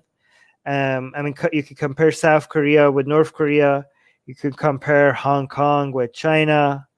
These are ideas that, whether in Europe or outside of Europe, when they become the norm and when they become popular, they just work. It's interesting because actually the people who came up with these ideas, they themselves had a different reason for why these ideas work. They were like, they use the words like gifted to you by nature or by God or that kind of horse crap. But these days we'd have a lot of data to back it up to say that actually they work, and these are, and the way that you actually spread them also is consistent with what we are saying. The second part of this, what Narn is saying, he or she is saying, also Europe was not one country but a set of competing countries. I don't know what is that in response to, because we never suggested that Europe is not a country. In fact, we were talking about Muslim countries as well. So it's, we weren't comparing Europe as to one country. We were comparing Europe to many countries. So I don't know what that is in response to. All right, let's go here. There was here. Moritz Kohler, 906. There we go. What do you think of the Friday for Future movement? And as far as you know, does it happen in the Muslim world too? The Friday for Future movement, for those who don't know, is on Fridays, students, like school students, get together and demonstrate. They take some time off from school to demonstrate for climate change, and they want to transition to renewable energy from fossil fuels, and just more awareness about climate change. I support it. I fully support it. This is the thing that was started by Greta Thunberg. And yeah, a lot of people have problems with her, whatever it is. Most people don't, because overall, that larger goal of what they're doing, this is the generation that is going to be affected by climate change. And climate change is an emergency. It is going to happen. It's a little harder to appreciate because it's not happening in front of our eyes. But you're already seeing effects of it, and they're taking responsibility. They're standing up and doing it, and I fully support it. Armin, I don't know what your view is. I mean, well, the second part of the question, does it happen in the Muslim world? It really, again, the Muslim world is like many different countries. Yeah, they're not very much the same. It does happen. I just don't know how. It doesn't happen in Iran, I think. I'm not sure, but in Iran, the government is treating environmental activists like spies and terrorists. Did you know about that? They're killing them. Yeah, it's stupid. I think that they're accusing environmental activists as being actually like Western agents using environmental issues to bring in propaganda and like coming up and spreading corruption. So like there was like this doctor in Iran who was there's this environmental activist in Iran who was trying to like save a species of cheetahs, I think, and he got killed in prison. Like it's insane. It was Iranian Canadian, I think. Yeah. What is? By the way, Suha is also reminding everybody to like this video and also subscribe to our channel. Thank you so much, Suha. It's very kind of you. Carl is saying, Karl Marx diagnosed very well what is wrong with capitalism. His cure was wrong. I don't think his diagnosis was right as well. But I mean, I have my problems with capitalism, even though it's the best model we have right now. Okay, well you're blocked. Narn, yeah, I think Narn. I don't know if you emailed us. You said you're still blocked from commenting on the YouTube channel. I don't know why There's that probably happened. a good reason if you're blocked, because people. I don't block people easily. It's very interesting because a lot of times people say, I mean, you're still on Facebook. You could be on Facebook and comment there, but a lot of times people say like, "Oh, you just don't like this agreement. That's why you blocked me." And then I go look, and like, yeah, no, it wasn't because you disagreed with us at all. I mean, a lot of people disagree with us, and they never get blocked. It must be something. You must have done something like, I don't know, Yeah, spamming or something very yeah. stupid So to get blocked. one thing that I think is true of both an Armin, and I should say this to everybody, is that when people talk, there's a lot of people out there who block people on Twitter who block. The only reason I've ever blocked anybody or muted anybody is if they were spamming things or if they were taking over threads or something like that. But I've Right. never ever, if you look at my block list on Twitter, I don't have a single person I've blocked. I've had to mute conversations, when people reply all and do that. I don't have a single person that I've ever blocked. Now, if somebody was harassing me or something, I know there's a lot of people do, and I get that, but we never, ever, ever will block you. Well, I mean, personally, I started blocking people on Twitter at some point because of my notification was getting so noisy, with crap, and I tried quieting it down with blocking a lot of. Right? It's like people. Yeah, but I mean, it's people that just tagged me in things like constantly, and I was like, every time I went on Twitter, I was like, what the hell am I even looking at, right? So I tried, mass blocking. Maybe I'll go back and unblock everybody. One day I was just like went crazy with it a bit. Maybe I'll undo that. But no, but I want to give this example. I just want to be honest with people that I did do that. Like the Jaren Jove was on this YouTube channel, and then on our YouTube channel, and he kept on spamming his comment after comment, saying the same thing over and over again. Like, it's doomed, Islamic theocracy is going to take over. And we're same comment 5 times in a row, and I warned him. And you're like, "What happened to my free speech, you guys? I thought you guys we had you on the show for 2.5 hours, and now you're because we're blocking on the thing." Anyway, so I think this third guy was on Atheist Republic as well. He comes there and he posted like, I don't know if it's him or not, but he posted 5 times in a row. Why am I blocking secular jihadists? You're afraid of people disagreeing with you. And the same comment 5 times in a row. I can see right now in Atheist Republic why I blocked you on secular jihadists. Okay. Like, you can see there are other people that are disagreeing with me here in the live chat, and none of them are being blocked. Yeah, but Narn, if we are mistaken, and if you were blocked by some glitch or something like that, reach out to us, secularjihadists@gmail.com, and let us know, and then we'll see what we can do, or become a patron. If you're a patron, you automatically become unblocked unless you do the same thing. Jendubi Noor is asking, what is your opinion on anarchism? Right. So here's my problem. This definition keeps dancing around every time I criticize it. It just jumps all over the place, right? Somebody comes and tells me this is what anarchism is, and they're like, okay, this is why I don't like it.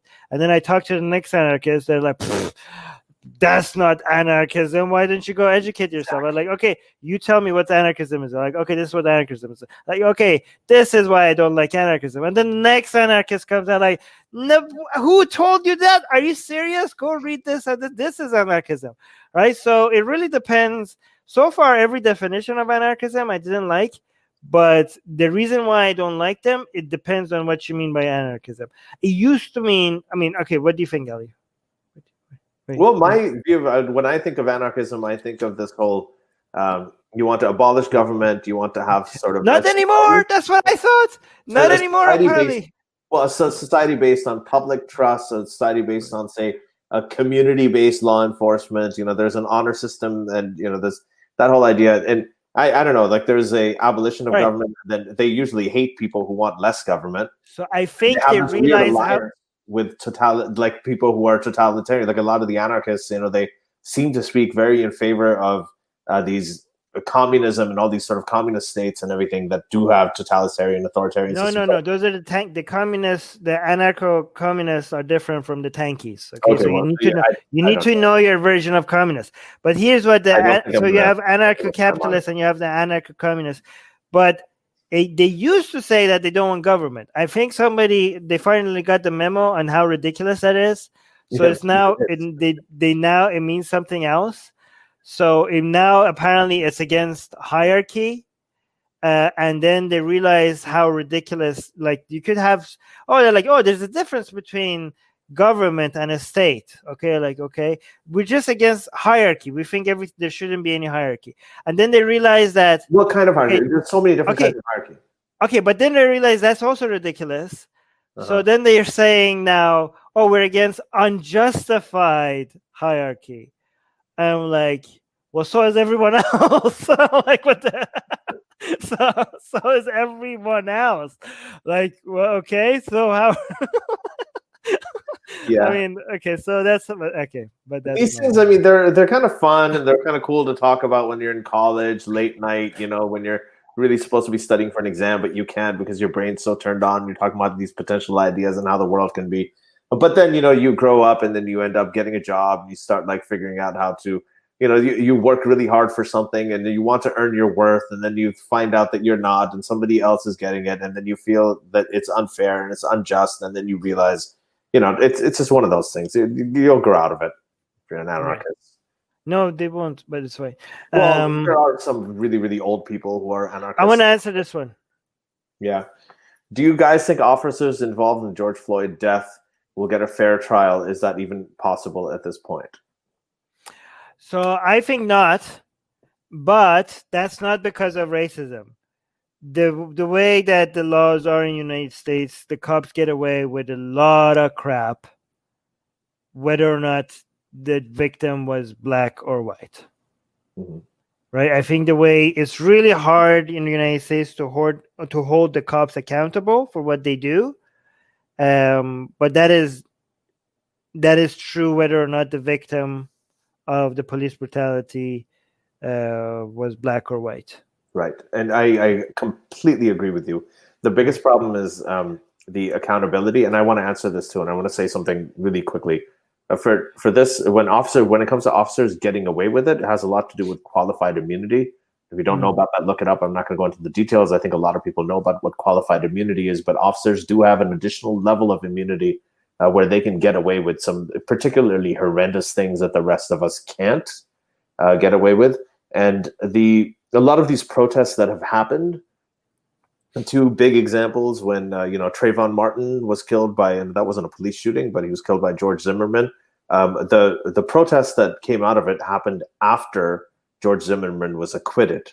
Right, the protests after the Rodney King beating happened a year after the beating of Rodney King. It happened when the 4 officers involved in it were acquitted. So the outrage against a lot of this isn't really about the police, necessarily killing people when they need to, when they feel like they have to, or whatever it is, according to their judgment, even though a lot of times it's terrible, obviously, like we saw with George Floyd. But the problem is when they get away with it. That's where a lot of at least a reasonable, majority of protesters are coming from, and the ones that I agree with at least.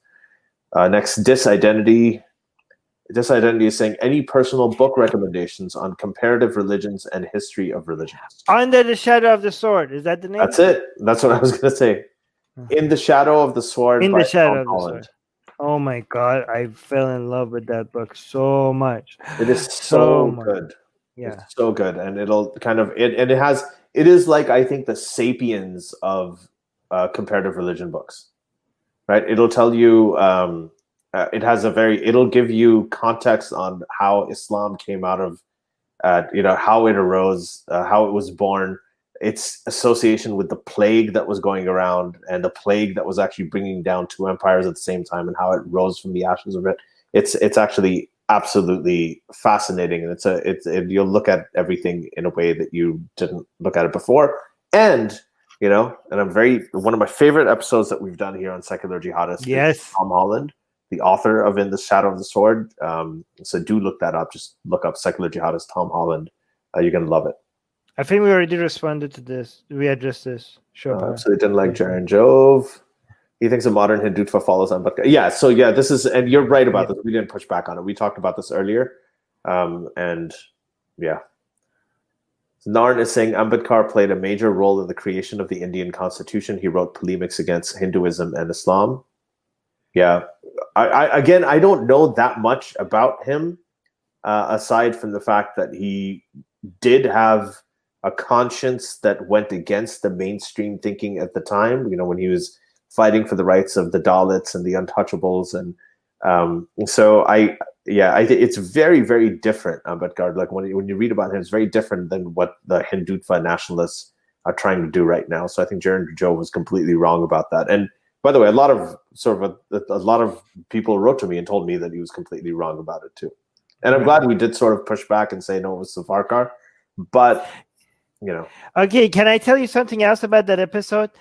So because of the COVID stuff, we lost a whole bunch of our patrons, and we couldn't hire somebody to do our episodes. So we were a little bit behind on releasing our episodes, and then. So Jaren thought that we are not releasing his episode because we are embarrassed at how great he destroyed us, and he thinks like we're so embarrassed that we were not publishing that video. He was going around and crying about it, like, "Oh my God, these guys are so dishonest. I defeated them, and they never released up."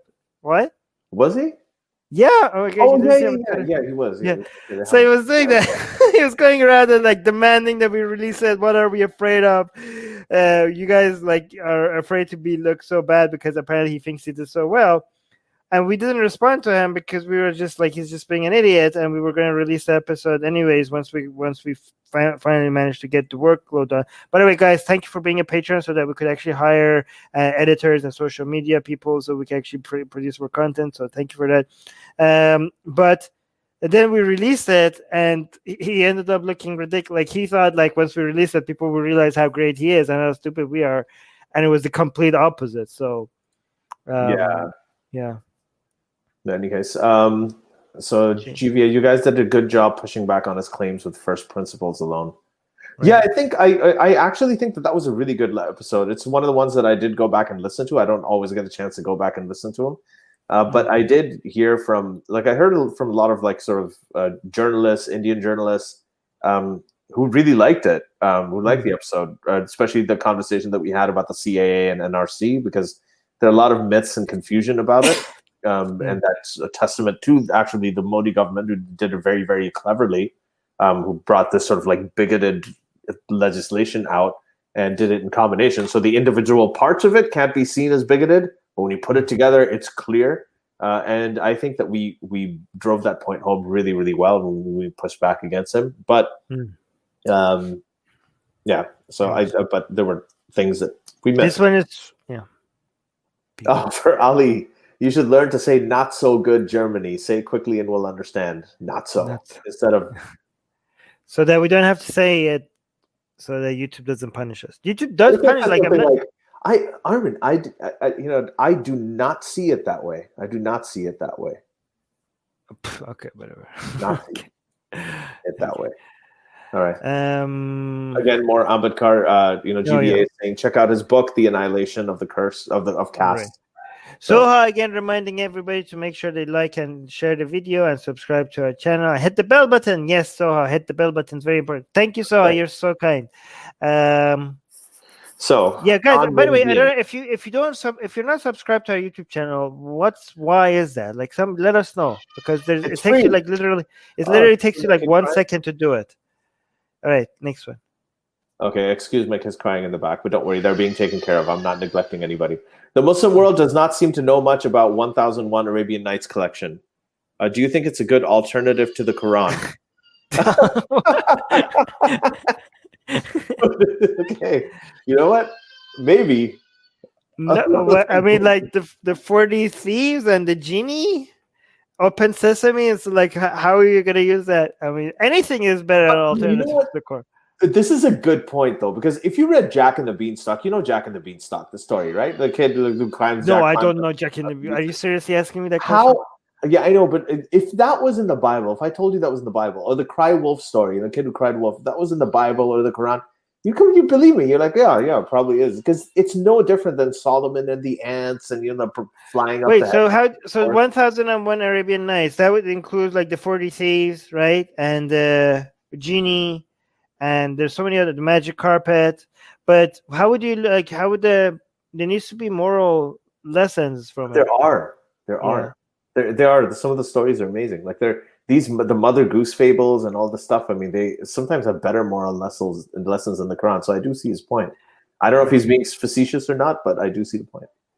Okay, so let me tell you guys, when you say the echo is on me, if you hear my voice echoing, that means the problem is from the other people, okay? Because whoever is other people are. Yeah, because if you're hearing my voice echo, that means the other person, that my audio is going through their speaker to their microphone. So the issue, the person that is having the echo is never the issue. Okay, never. Let's go. Let me see questions. These are comments, not questions. Comments, not questions. Here, Shobam. All right, so I'm saying, what do you think about people who say the religion, Islam of a community shouldn't be criticized at all in places in India where they're often a target of violence? It's a good question. Who say that? Community shouldn't be criticized at all in places where they are often what? Like, for example, if you have ex-Muslim Uyghurs, right, in Xinjiang, where they're rounding up Muslims and putting them in concentration camps, and you're like, well, we want to talk about the problems with Islam. So I think you should. Okay, but the reason why you should is because a lot of the anti-Muslim bigotry comes from people who see a problem with Islam, and they think that the only way to address them is to be against Muslims. So you have to provide an avenue for people to see that there is a channel for people to see that there is a way for them to address the problems that they have with Islam without being anti-Muslim bigots. So even for the sake of the Muslims who are a minority and being oppressed, even for their sake, you have to provide an alternative to people that are to the people that are using their anti-Islam narratives to be against Muslims. Yeah, that's you nailed it. That's exactly what it is. So you should always talk about it. One of the things I noticed is that my followers, a lot of my following has to do with it's basically leftist liberal people. And they are hearing this whole thing about anti-Islam. They're hearing everybody talking about, that they're very concerned about the oppression of Muslims and the demonization of Muslims that is happening, for example, under the Trump administration. And then they see somebody like me who also opposes the demonization of Muslims happening in the Trump administration, but I'm also very critical of Islam. And they see that both of those things can exist together. So a lot of times, people who do that, people who criticize these communities from within, right, especially like people like us, we give that criticism legitimacy, and we show that it is completely compatible with also defending the rights of Muslims. I mean, we're going to have an episode on the Uyghur genocide where we're not going to talk about theological differences. We're not going to talk about, why we believe differently. We are going to simply talk about this whole thing that there is a Holocaust happening in China right now against Muslims. And we are absolutely opposed to it. And we're on the side of the Uyghurs on this. And it's very important for people to know that we can do a show like this when we can criticize Islam and we have problems with it, and we've left it, and we despise it in a lot of ways, the ideology, but we will absolutely stand up for the people who do practice it if they're being, just horribly, horribly abused. Okay, so Pi is saying Daniel Haqiqat Jew is hot. Okay, no, that's not the full sentence. He's saying Daniel Haqiqat Jew is hot as a personality with Muslims right now. How about another interview? Yeah, let's do it. Can you reach out to him? Yeah, let's do that. Let's bring him on. It'll be fun because I think last time there's a lot of stuff he was saying. He's very good, right? By the way, Armin has done another interview with him. You did that thing with Imam Tawhidi and Haqiqat Jew, right? Yeah. In New York. So he's done it. And there's quite a long I'm also reviewing some of his videos on Atheist Republic. Yeah. One regret I have about that interview one thing is that I think, we just kind of let him talk, and he said so much crazy shit that I just thought it was a good way to sort of expose what he thought. But there is one thing that when he brings up metaphysics, and this is a pet peeve of mine, because I think the concept of metaphysics is just this catch-all umbrella. It's just bullshit. It's completely, I'd like to talk about that and he used it as anytime, he's got caught and he didn't know what to say. He's like, well, what about the metaphysics of it all? And that's just a complete bullshit excuse. So Mr. Critic is saying, Marco. So, huh? His name is Marco. Marco. Okay, so Marco is saying this just in. So I'm not sure if this is true, but Trump said he wants to postpone the November elections because of the coronavirus. Dictatorship in the making or not? What do you think? Wait, did this actually happen? Can we verify it? No. He's saying this just in. So maybe it's happening. Maybe it's okay. I'll check. Armin. Oh no, okay, no. He's saying like as if this was the news. I don't think that would ever happen. Because that's why I'm being skeptical. No, I think he's just like acting like as if it was in. What would we respond? But I don't think that will ever happen. Yeah, no, I don't think that's going to happen. If Trump says that, it's still not going to happen. Yeah. If he's going to postpone the November elections, it's not going to happen. There's a good reason he wants to postpone the November elections. Is that just forget about the national polls where obviously he's losing, but even state by state polls, his previous demographic. Marco is saying it was just in 15 minutes ago. So he's saying this is actually just happened as we're live. I don't know if are you guys sure? Like, can you send us a link or something? Yeah, I'm looking it up. I'll look it up right now. But let's just talk about it. If he's saying that, yeah, he is. So this happened an hour ago. Wow. Donald but Trump it won't happen. 2020. Yeah. Yeah, it's not going to happen. Imagine if it does happen and people will replay this and be like, look at these idiots. Every time we talk about if something happening in the future, you have to add at the end of it, but anything might happen just so that people can. Yeah, if it is, then yes, it would be. If they do postpone the November elections because of the coronavirus, it's going to be. He just does not want. There is an alternative. Most people, well, they're not most, but many people vote early. They vote by mail-in ballots, right? So I think a very, very good chunk of the ballots that come in early. So mail-in voting has been a big deal, and it's been used widely before. It can be used widely now. There will be some people that will go out and they will vote in person. He just doesn't want the elections to happen because right now, virtually everybody and everything is showing him losing. He also can't get a break. There's 3 months. A lot of things can happen. Things can turn around the last week, but he cannot win a news cycle. Right now, he's unable to win a news cycle. Just yesterday, there was an interview. That Russia was paying bounties for American soldiers to the Taliban? I know. Yeah, I saw that. Right. So they asked him about it on Axios, right? He was asked about it, and he just said, he's like, I haven't even brought that up with Putin. He never even talked to Putin. Like, Putin is paying money to the Taliban to kill American soldiers. Per soldier is getting bounties. And it was the intelligence. He was briefed on it. Trump was briefed on it. It was on his desk. Everything. He's talked to Putin about 6 or 7 times since March. Even if it's a rumor, even if it's not true, if it's in your intelligence briefing, you have to bring it up with Putin. He wouldn't do it. He's never given the guy. Ali, you're getting into a different question at what Marco was saying. Like, hold on. Can you actually read this tweet when I'll tell off this beeping noise? Okay, so Donald Trump, his tweet that you're talking about, he's saying with universal mail-in voting, not absentee voting, which is good. 2020 will be the most inaccurate and fraudulent election in history. It will be a great embarrassment to the USA. Delay the election until people can vote properly, securely, and until people can properly, securely, and safely vote. This is bullshit. I mean, if you look at the whole mail-in voting thing, I'm pretty sure Twitter's going to put a tag on this. Mail-in voting is the evidence of fraud is almost nothing. He is setting it up because if he loses, then he can blame it on mail-in voting. That's what he wants to do. He's going to contest the election, which is actually going to be a pretty big shit show anyway in November when it happens. But I'd be surprised if he did. I mean, why do you think he's even said something like this? Why would he say something like this? Yeah.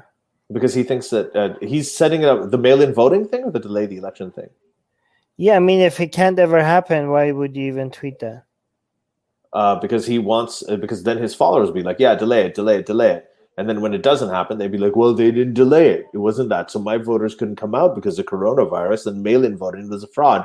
So this whole election is rigged and I actually won, but they're making it seem like the other people won and this is a conspiracy. So he can say that at the end. That's why he's doing it. Yeah, so I think he knows that he's losing. Yeah. And he's just, okay, so this is my theory, okay? My theory is that he knows that this is not going to happen, okay? It's not about him trying to delay the election. It's the first part of the tweet that he's going to constantly repeat, that this is going to be an inaccurate election. and he's going to say that with the excuse that he's trying to come up with a solution, but he's not looking for a solution. He just wants to keep repeating how inaccurate this is going to be, so that when he does lose, he could remind he already has repeated like 1,000,000 goddamn times to his followers that I didn't actually lose. This was just the most inaccurate election of all time in history, in the history of the world. Since the beginning of time, there was no election this inaccurate. This is what what I think. Yeah. But it's very important it's the last thing on this. It's very important to understand what's going on here. What's going on right now is that usually people can turn things around the last minute and win, like Trump did in 2016. But it's right now he doesn't have Fox News on his site. Okay, so Fox News did probably the most devastating interview of him that Chris Wallace did like a couple of weeks ago on a Sunday. It was the most devastating. No network has destroyed him. Yeah, I saw that. Oh my God, that was so bad. Right. Recently, Fox News cut away bad for Trump. Cut away from a briefing, a press briefing from the White House, cut away because they didn't want to show a video that those guys were showing, right, in the briefing. So Fox News has turned against him. He hates that. He's now turning into like fringe things like OANN, like whatever that network is that he talks about that nobody watches. He cannot win a media news cycle. This is a big thing. They're major Republicans. His own senior advisor, Kellyanne Conway, her husband is leading one of the most devastating campaigns against him, right? Her senior advisor's husband at the Lincoln Project, who will be all over this news as well, and they completely destroy him. Midas Touch is another group that's doing it. His fellow Republicans, all the people that he's fired, everybody. It's a very, very bad situation for him. So if he wins again, it will probably be a miracle. And it can happen. Anything can happen. Yeah, it can happen again. It's just very unlikely. But if he wins, don't be like, "Oh, you guys were wrong." We didn't say it's impossible. We just said it's unlikely. Okay. Yeah. Look at how unpredictable last 6 months were. Like, who knew everything was happening? So anything can happen. Yeah, go ahead. Narn An is saying, for once, Armin is right. A lot of this is about politics. However, just because it's about politics doesn't mean we shouldn't align ourselves towards human rights causes opportunistically. Okay, I agree with everything. This is about like focusing on human rights and I don't know, rather than religion. You're attacking people's religion. I don't know. I'm not sure, but it's very interesting to me because I think if Narn is who I think he or she is, he has said the same line for once Armin is right 10 or 20 times. So I don't know if he understands what for once means. But thank you. British Pakistani atheist is saying, here, go on. Okay, so British Pakistani atheist. Hey, British Pakistani atheist. So this is a perfect time for you. We're getting everybody in the UK. We're getting all our friends in the UK to come on because usually we do this at night time. Yes. Then it's 4 a.m. for you guys. So we're so happy. Do more of this. Yes. Yeah. So he's saying secular justice. Armin, did you become a vegan after your conversation with Alex O'Connor? No, in fact, I became more confident, not 100% confident, but I realize more why I should not be a vegan, or why I'm not a vegan. In fact, I used to think like, yes, I mean, I don't see the point for being a vegan, but now I'm like, oh, now I have like a manifesto on why not to be a vegan. So after my ignorance on this, but what was this and who's Alex O'Connor? I actually want to hear this. Oh, the Cosmic Skeptic. You don't know Alex? Cosmic Skeptic. He's Cosmic Skeptic that YouTube. No, I haven't. I think I did see an interview of his that he did. I want to do like a manifesto on why I'm not a vegan. Maybe like at some point, or make a video. Do you see their point? Do you see the vegans' point? Yeah, that's why I'm so dangerous, because I see their point, because a lot of the people who are anti-vegan, they don't even understand what the vegans are saying. So none of the arguments against veganism works. I'm the most dangerous thing to veganism because I understand their points and I'm still against it. I actually am quite straight. I am not a vegan, and it's one of the things that I openly admit to my hypocrisy. I think that they're right. I think they're right about the factory farming. I think they're right about the horrible way in which we get dairy products and milk. Yep, but they're right about those. Huh? They're right about those. I know. So there is They have the facts. The most of the facts they have that right. I'm not talking about that. I'm talking about whether or not we should be vegan. Yeah, that's a problem. That's a different because there's a health issue.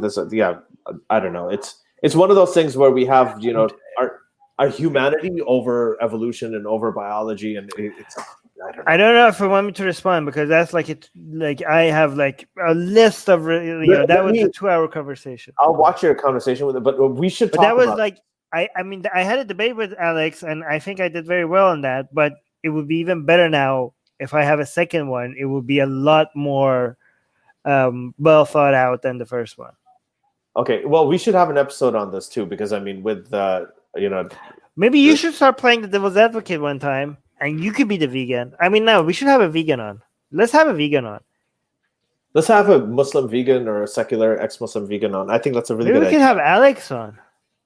Yeah. Oh, actually, yeah. Let's do that. Can we get him? Do you know him? Yeah. The only problem is that when we bring Alex on, I have a lot to say to him, and you're not going to let me. You're going to take. We already had an episode where I'm going to have a lot to say too. That's just how it is, Armin. That's we have. I know.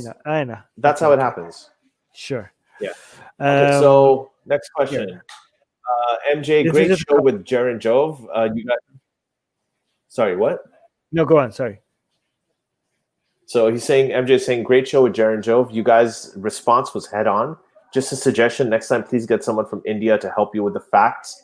Jaron misinterpreted a lot of things and outright lied. Yeah, and I'm hearing about this, and I think we did push back on a lot of things, like his claims about the CAA and the NRC and the history of the Hindutva movement. Obviously, we don't know everything about it, and he is able to sit down and say all kinds of things, and you can lie about things and potentially get away with it because that's just not our area of expertise. But we did have an episode with one of my favorite writers, Zubin Madon, where we also talked about the Hindutva nationalism movement. Now, he's from a Zoroastrian and Parsi background. He's also an atheist. He has a problem with the jihadism. He has a problem with the Hindutva thing. But we only have 10 minutes, so let's do the rest of them really fast, okay? So it was actually really good. You should see that episode. Armin, how do you follow so many people on Twitter? Isn't your timeline flooded? I never check my timeline. I never check my timeline on Twitter. I never check my timeline on Facebook. I never check my timeline, the homepage on YouTube. On Twitter, I only check the mentions. I never go through like the home and just check what's happening. On Facebook, also, I check my messenger and my notifications. On YouTube, for example, it always lands me on home, which I don't know why. I always go directly to my subscriptions. So the only reason why I follow people is so that they could message me if they need to. So instead of having my messages open to everybody, I keep following everybody that I think that they might want my messages to be open to them, and that's my way of selecting who can contact me. How many people do you follow, Armin? I don't know. I follow almost 5,000 people, but yeah, so do I. I follow like 3,000 something people. How many do I follow?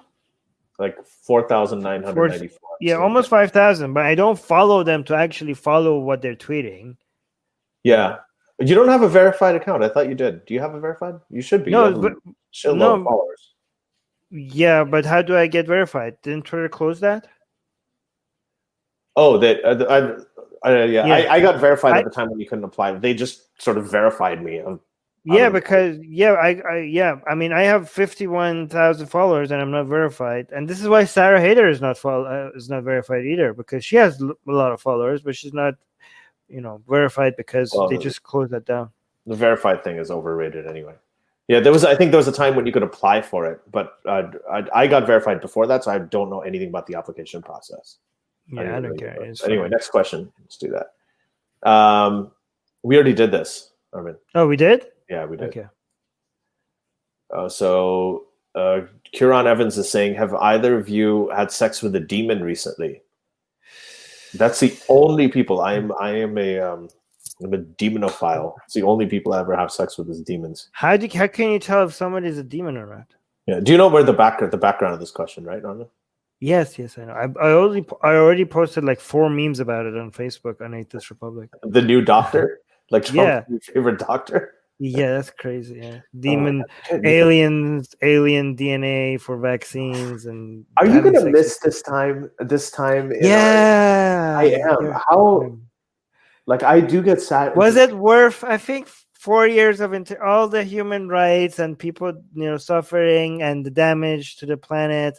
I think, given the entertainment that we got, maybe it was worth the cost. Huh? No, I I don't am, know. because I'm thinking, when in history, I mean, this just the story that this guy Right. rejects one of the leading infectious disease specialists in the world, right? Anthony Fauci, and then he gets this other doctor who's coming out and talking about how hydroxychloroquine is the way to go, and you don't have to wear a mask.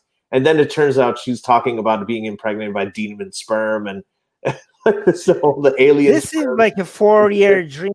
Honest. Like, I think by the end of the 4 years, you're just gonna wake up like, of course that was a dream. None of this could have been real. It is. It's like a parallel reality. It's like we're living in a I feel like I got transported into it, and there's a normal world somewhere. I want to recommend something. I want to recommend something to the audience. There's a TV show called The Good Fight, which is really great. The Good Fight, the first episode of the season that they did this year, the 2020 season, is an alternative reality where there's this lawyer. It's about a law firm, and she wakes up and Hillary's president. And it's really funny because like everything is different. She's so happy. They're like, wow, the Trump thing never happened. It was all a bad dream.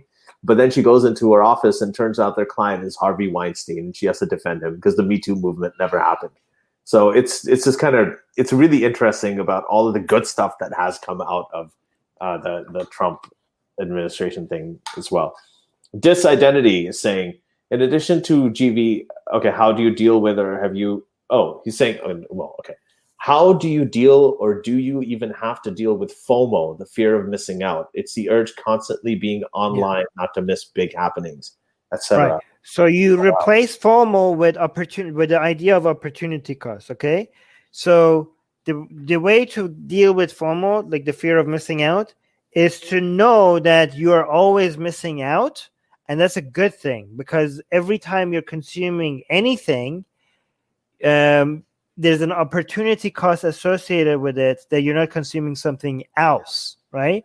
So you have to actually enjoy missing out on certain content and information, because you realize that by missing out the information, you're consuming more important information. You understand? Like, instead of fearing missing out, you enjoy missing out, because every time there's some information that you didn't consume, you realize you missed it because you were consuming an information that was more important. Because every time you're learning something, or you're educating yourself about anything, it's not just a benefit from something new that you're learning. There's a cost, there's an opportunity cost, that every single minute that you're learning something, you're not learning something else. So you shouldn't just think about the benefits of what you're learning. You should think about, is this a good thing to learn right now? You should always be asking yourself, is this the best thing for me to learn right now? Right? And if you look at it that way, you don't fear missing out. You enjoy missing out because you're on an information diet. Okay, you're carefully choosing and selecting how to spend your time on the most important information that you need. You are consciously missing out information on purpose because you are on an information diet. Yeah. Well, I've had FOMO when it comes to Twitch, because I didn't know what Twitch was, and I still don't. So this has obviously never been an issue for me. Right. I see people. You see people on Twitter a lot of times, guys, this is too much for me. I'm going to unplug from Twitter for a week because I need to get mentally healthy. Like, what are you doing on Twitter that you need to get away from it to be mentally healthy? And you go on there, you do your thing, you walk away. I mean, do you have family? Do you have friends? Do you go out anywhere? Do you do physical? Just do things like that. You don't, this is not about that. I absolutely love Twitter. As I get on it from time to time, I'll retweet and see a bunch of shit, and then I'll laugh and I'll have fun with it, maybe have a few serious interactions, and then you go back to life. That's what you got to do. You don't need to. No more questions. We're gonna try to go through the questions that we have right now, but don't send us any more questions, okay? So here's another. Enjoyed this. I like this. Yeah. So this is like, isn't that Disidentity saying? But isn't that the book about Islam? I was asking about comparative religions. Oh, In No. the Shadow of the Sword. In the Shadow of the Sword is about Islam, Zoroastrianism, and a bit Christianity and Judaism as well. But Zoroastrian, there's a heavy focus on Zoroastrianism at the beginning. So it is, when you said comparative religions and we said Under the Shadow of the Sword, we thought about that because it does have comparative religions. Yes, actually, the title of it is different in the U.S. I think it's called The Fall of Global Empires. I forgot. It was something about the global empires. Yeah, but, it's not just about Islam. There's a whole bunch of religions mixing and dancing with each other in a beautiful, oh my God, Yeah, in the UK. I forgot where it was. It's an orgy of religions in history. Yeah. It actually has a lot about Christianity too, like the history of the Roman Empire and everything. I just highly, highly recommend it. It's just a phenomenal book. It's not just comparative; it's a dance between them in real history. You know what I mean? So it's comparing them while actually examining the real relationship they had with each other and the politics between them. It doesn't get any better than this. Anyways. Yeah. So I was saying, Ambedkar also has a book, Buddha and His Dhamma. I'll love it if you guys debunk that book if you can. Yeah. Well, let's see. Maybe. And then Shubham is saying, I think we should still criticize Islam. That's just an argument someone made against me, and I push back on him. Yeah, exactly for the reasons that we talked about. Right. I agree with you. MJ is saying, Armin and Ali, what are your favorite Iranian movies, which you highly recommend? Oh my God. So I have one, and I have to ask you about at least two of them. So for those of you who don't know, Iranian filmmakers are some of the best in the world. Iranian films are some of the absolute best. So I don't know if you guys saw that. Was it Asghar Farhadi? Was that the name of who did A Separation? It's a phenomenal movie. Yeah, I like that. Yeah, I think it was nominated for a whole bunch of Academy Awards too. Armin, I don't know if you know about this, but there was a story about these two kids, and they don't have enough money for shoes, and their father buys them shoes. So they just use a brother and sister. One of the shoes gets lost, or pairs gets lost. So they share the shoes, and they go barefoot half the day, so their father doesn't find out and he doesn't get him in trouble. It's just one of the. I remember that movie to this day because it's so amazing. It's just a beautiful, beautiful movie. I can't remember. There's one about. Is it just movies or TV series are accepted as well? No. Well, TV series. I guess I don't know too many TV series. Because I remember as a kid, I loved the TV series about Ali. Yeah. Ali, not this Ali, but like Ali ibn Abu Talib. There was a TV series just called Ali, and I really loved that as a kid. Like it was about Muhammad's, son-in-law and cousin and son and many other things. The movie I was talking about, the first Imam of the Shias. But go on. Yeah, the movie I was talking about is called Children of Heaven. So it says Bacha Hai Asman or something like that. Oh, is that about the blind one? No, it's a brother and sister, and they lose a pair of shoes. It was actually nominated. Oh, he got an Oscar nomination for Best Foreign Language Film in 1998. But it just really is just a beautiful movie, and it's written and directed by Majid Majidi. Yeah, I think I remember there was a movie, something in Iran, something named after the Eye of God or something like that, but I forgot. That was an interesting movie. But this one, the TV series called Ali. There was Muawiyah in there. There was a story of like betrayal and love and sex. Not that much suggested sex, but not the actual sex because it's Iran, obviously. Flowers opening up. Yeah. But no, but that was like for me as a kid. I remember being obsessed with that TV series. Okay, last question. Wait, last question? Really? Okay. How many do you want to do? 2? I've got a little bit of time, so let's do 3 more questions. Okay, 3. That's a good round number. It's not a round number. 3 is a round. 5 is a round number. But go on. No, 1, 2, 3. All the whole numbers are round numbers, aren't they? Oh my God! Do I not know what round numbers are? You round it up to either you round it up or round it down to 0s, 5s, and 10s, but I don't know. Go on. Oh yeah, you're right. Sorry, I'm getting mixed up with whole numbers. Yeah. Oh my God. There you go. It's okay. But hey, I'm going to find out what Twitch is now, so it'll be fine. Okay, so Alan Murad, the idea that metaphysics, one of the three major branches of philosophy, being BS, is an utterly ignorant statement. Please go to the Stanford Encyclopedia of Philosophy or any kind of philosophy thing and give me a definition of metaphysics, because all of them start with, well, we don't really know. It could be this. It could be this. Nobody can define the term.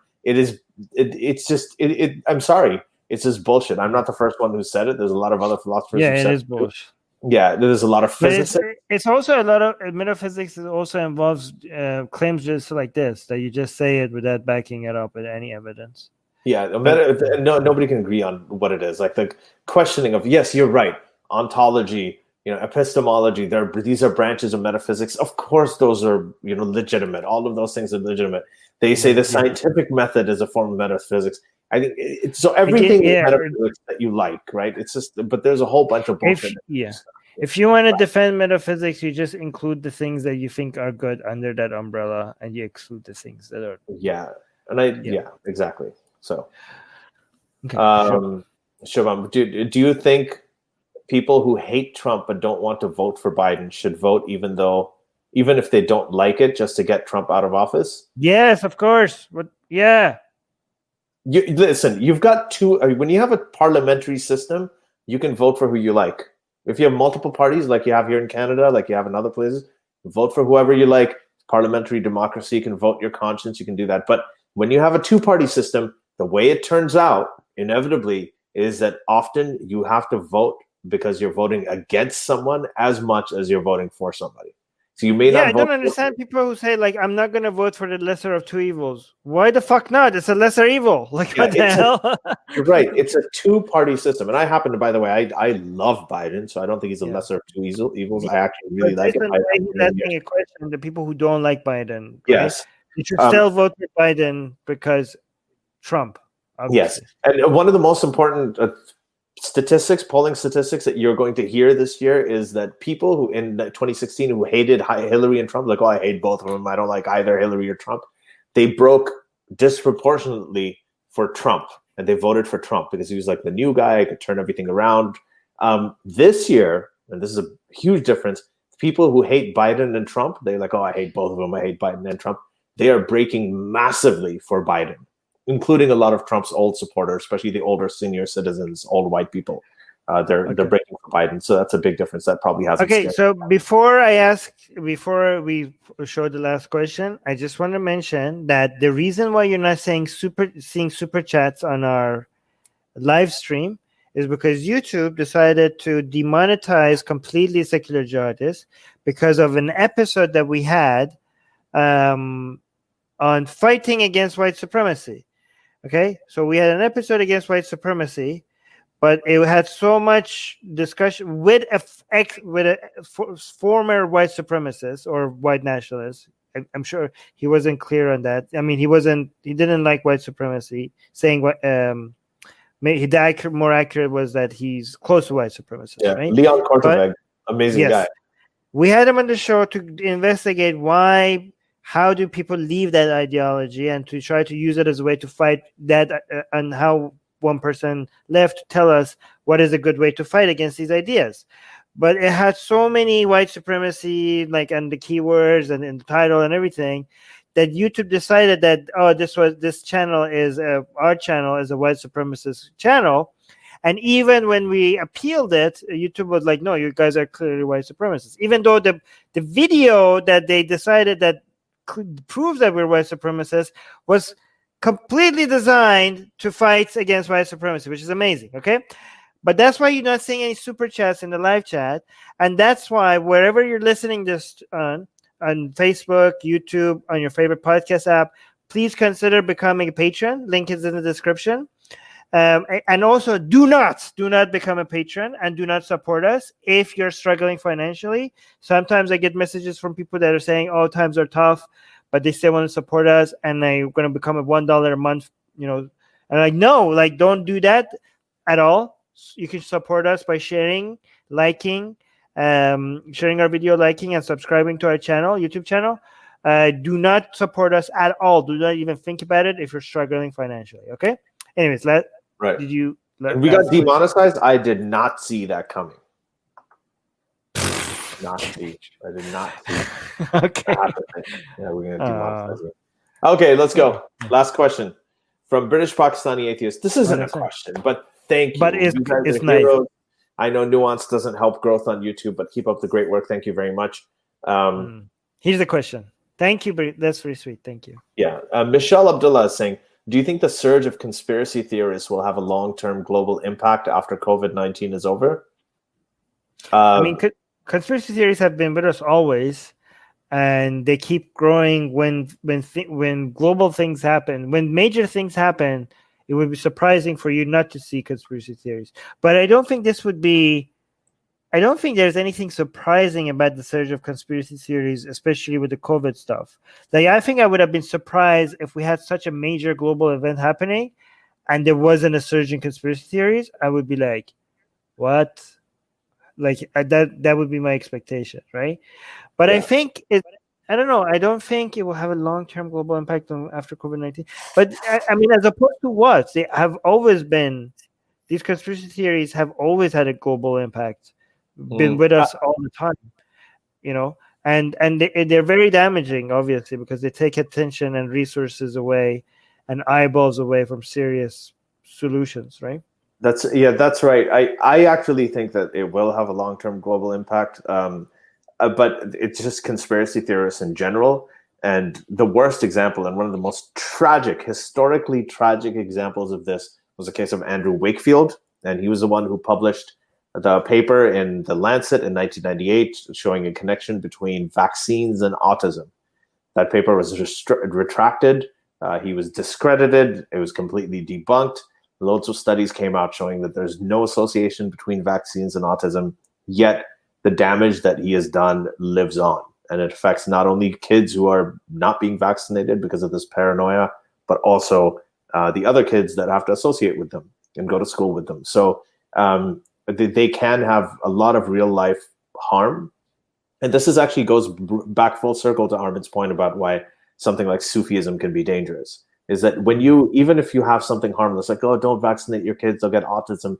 It sounds so nice, but it's not based on evidence. So even if you take things that seem really nice, but they're bullshit, and you don't have the processes to process that information and to critically debunk it, even harmless beliefs can be dangerous if they're not based on evidence. And this is obviously not a harmless belief. It's very, very dangerous. So last comment, Darko is saying, thanks for doing this at a friendlier time for us EU schmucks. I'm actually off of work today, so I'm on vacation day, so I was able to do this early in the morning. Yeah, let's do more of this time for our EU followers. Yeah, we should do that. I think we'll kind of split it half and do it. Yeah. But for all of you everywhere especially on the East Coast of the US and North America, we are going to be speaking to Nuri Turkel tomorrow. Well, for me, it would be tomorrow night. Oh yeah, send me the title and description so I can set it. So we'll do that. Now I'll put that up right now. Okay. I'm gonna go though. I'm gonna do it when I wake up in the morning. Yeah, that's fine. One of these days, I know for a fact that when I do go like this in one of these live streams, this chair is gonna go like down, and I'm gonna flip. It's gonna be hilarious. Yeah, but it will happen. It's so funny about people falling over. I don't know why we find that funny. But every human being, when someone is just doing something like this and then they fall over, it's just so fucking funny. Yeah. I can feel it every time I go like this. I get like it's happening, and one of these days it's gonna happen. The secular jihadists have been made possible thanks to the Illuminati and the covert support of Israel and the CIA. That's what we have been told, but we haven't received our checks yet. If you like what we do, please support us. Share the podcast with your friends. Write and tweet us with topic and guest suggestions. Or head over to secularjihadist.com and give $1 or more for exclusive access to live video. Have your questions read and answered on the air, and more. Till next time, may the flying spaghetti monster be with you.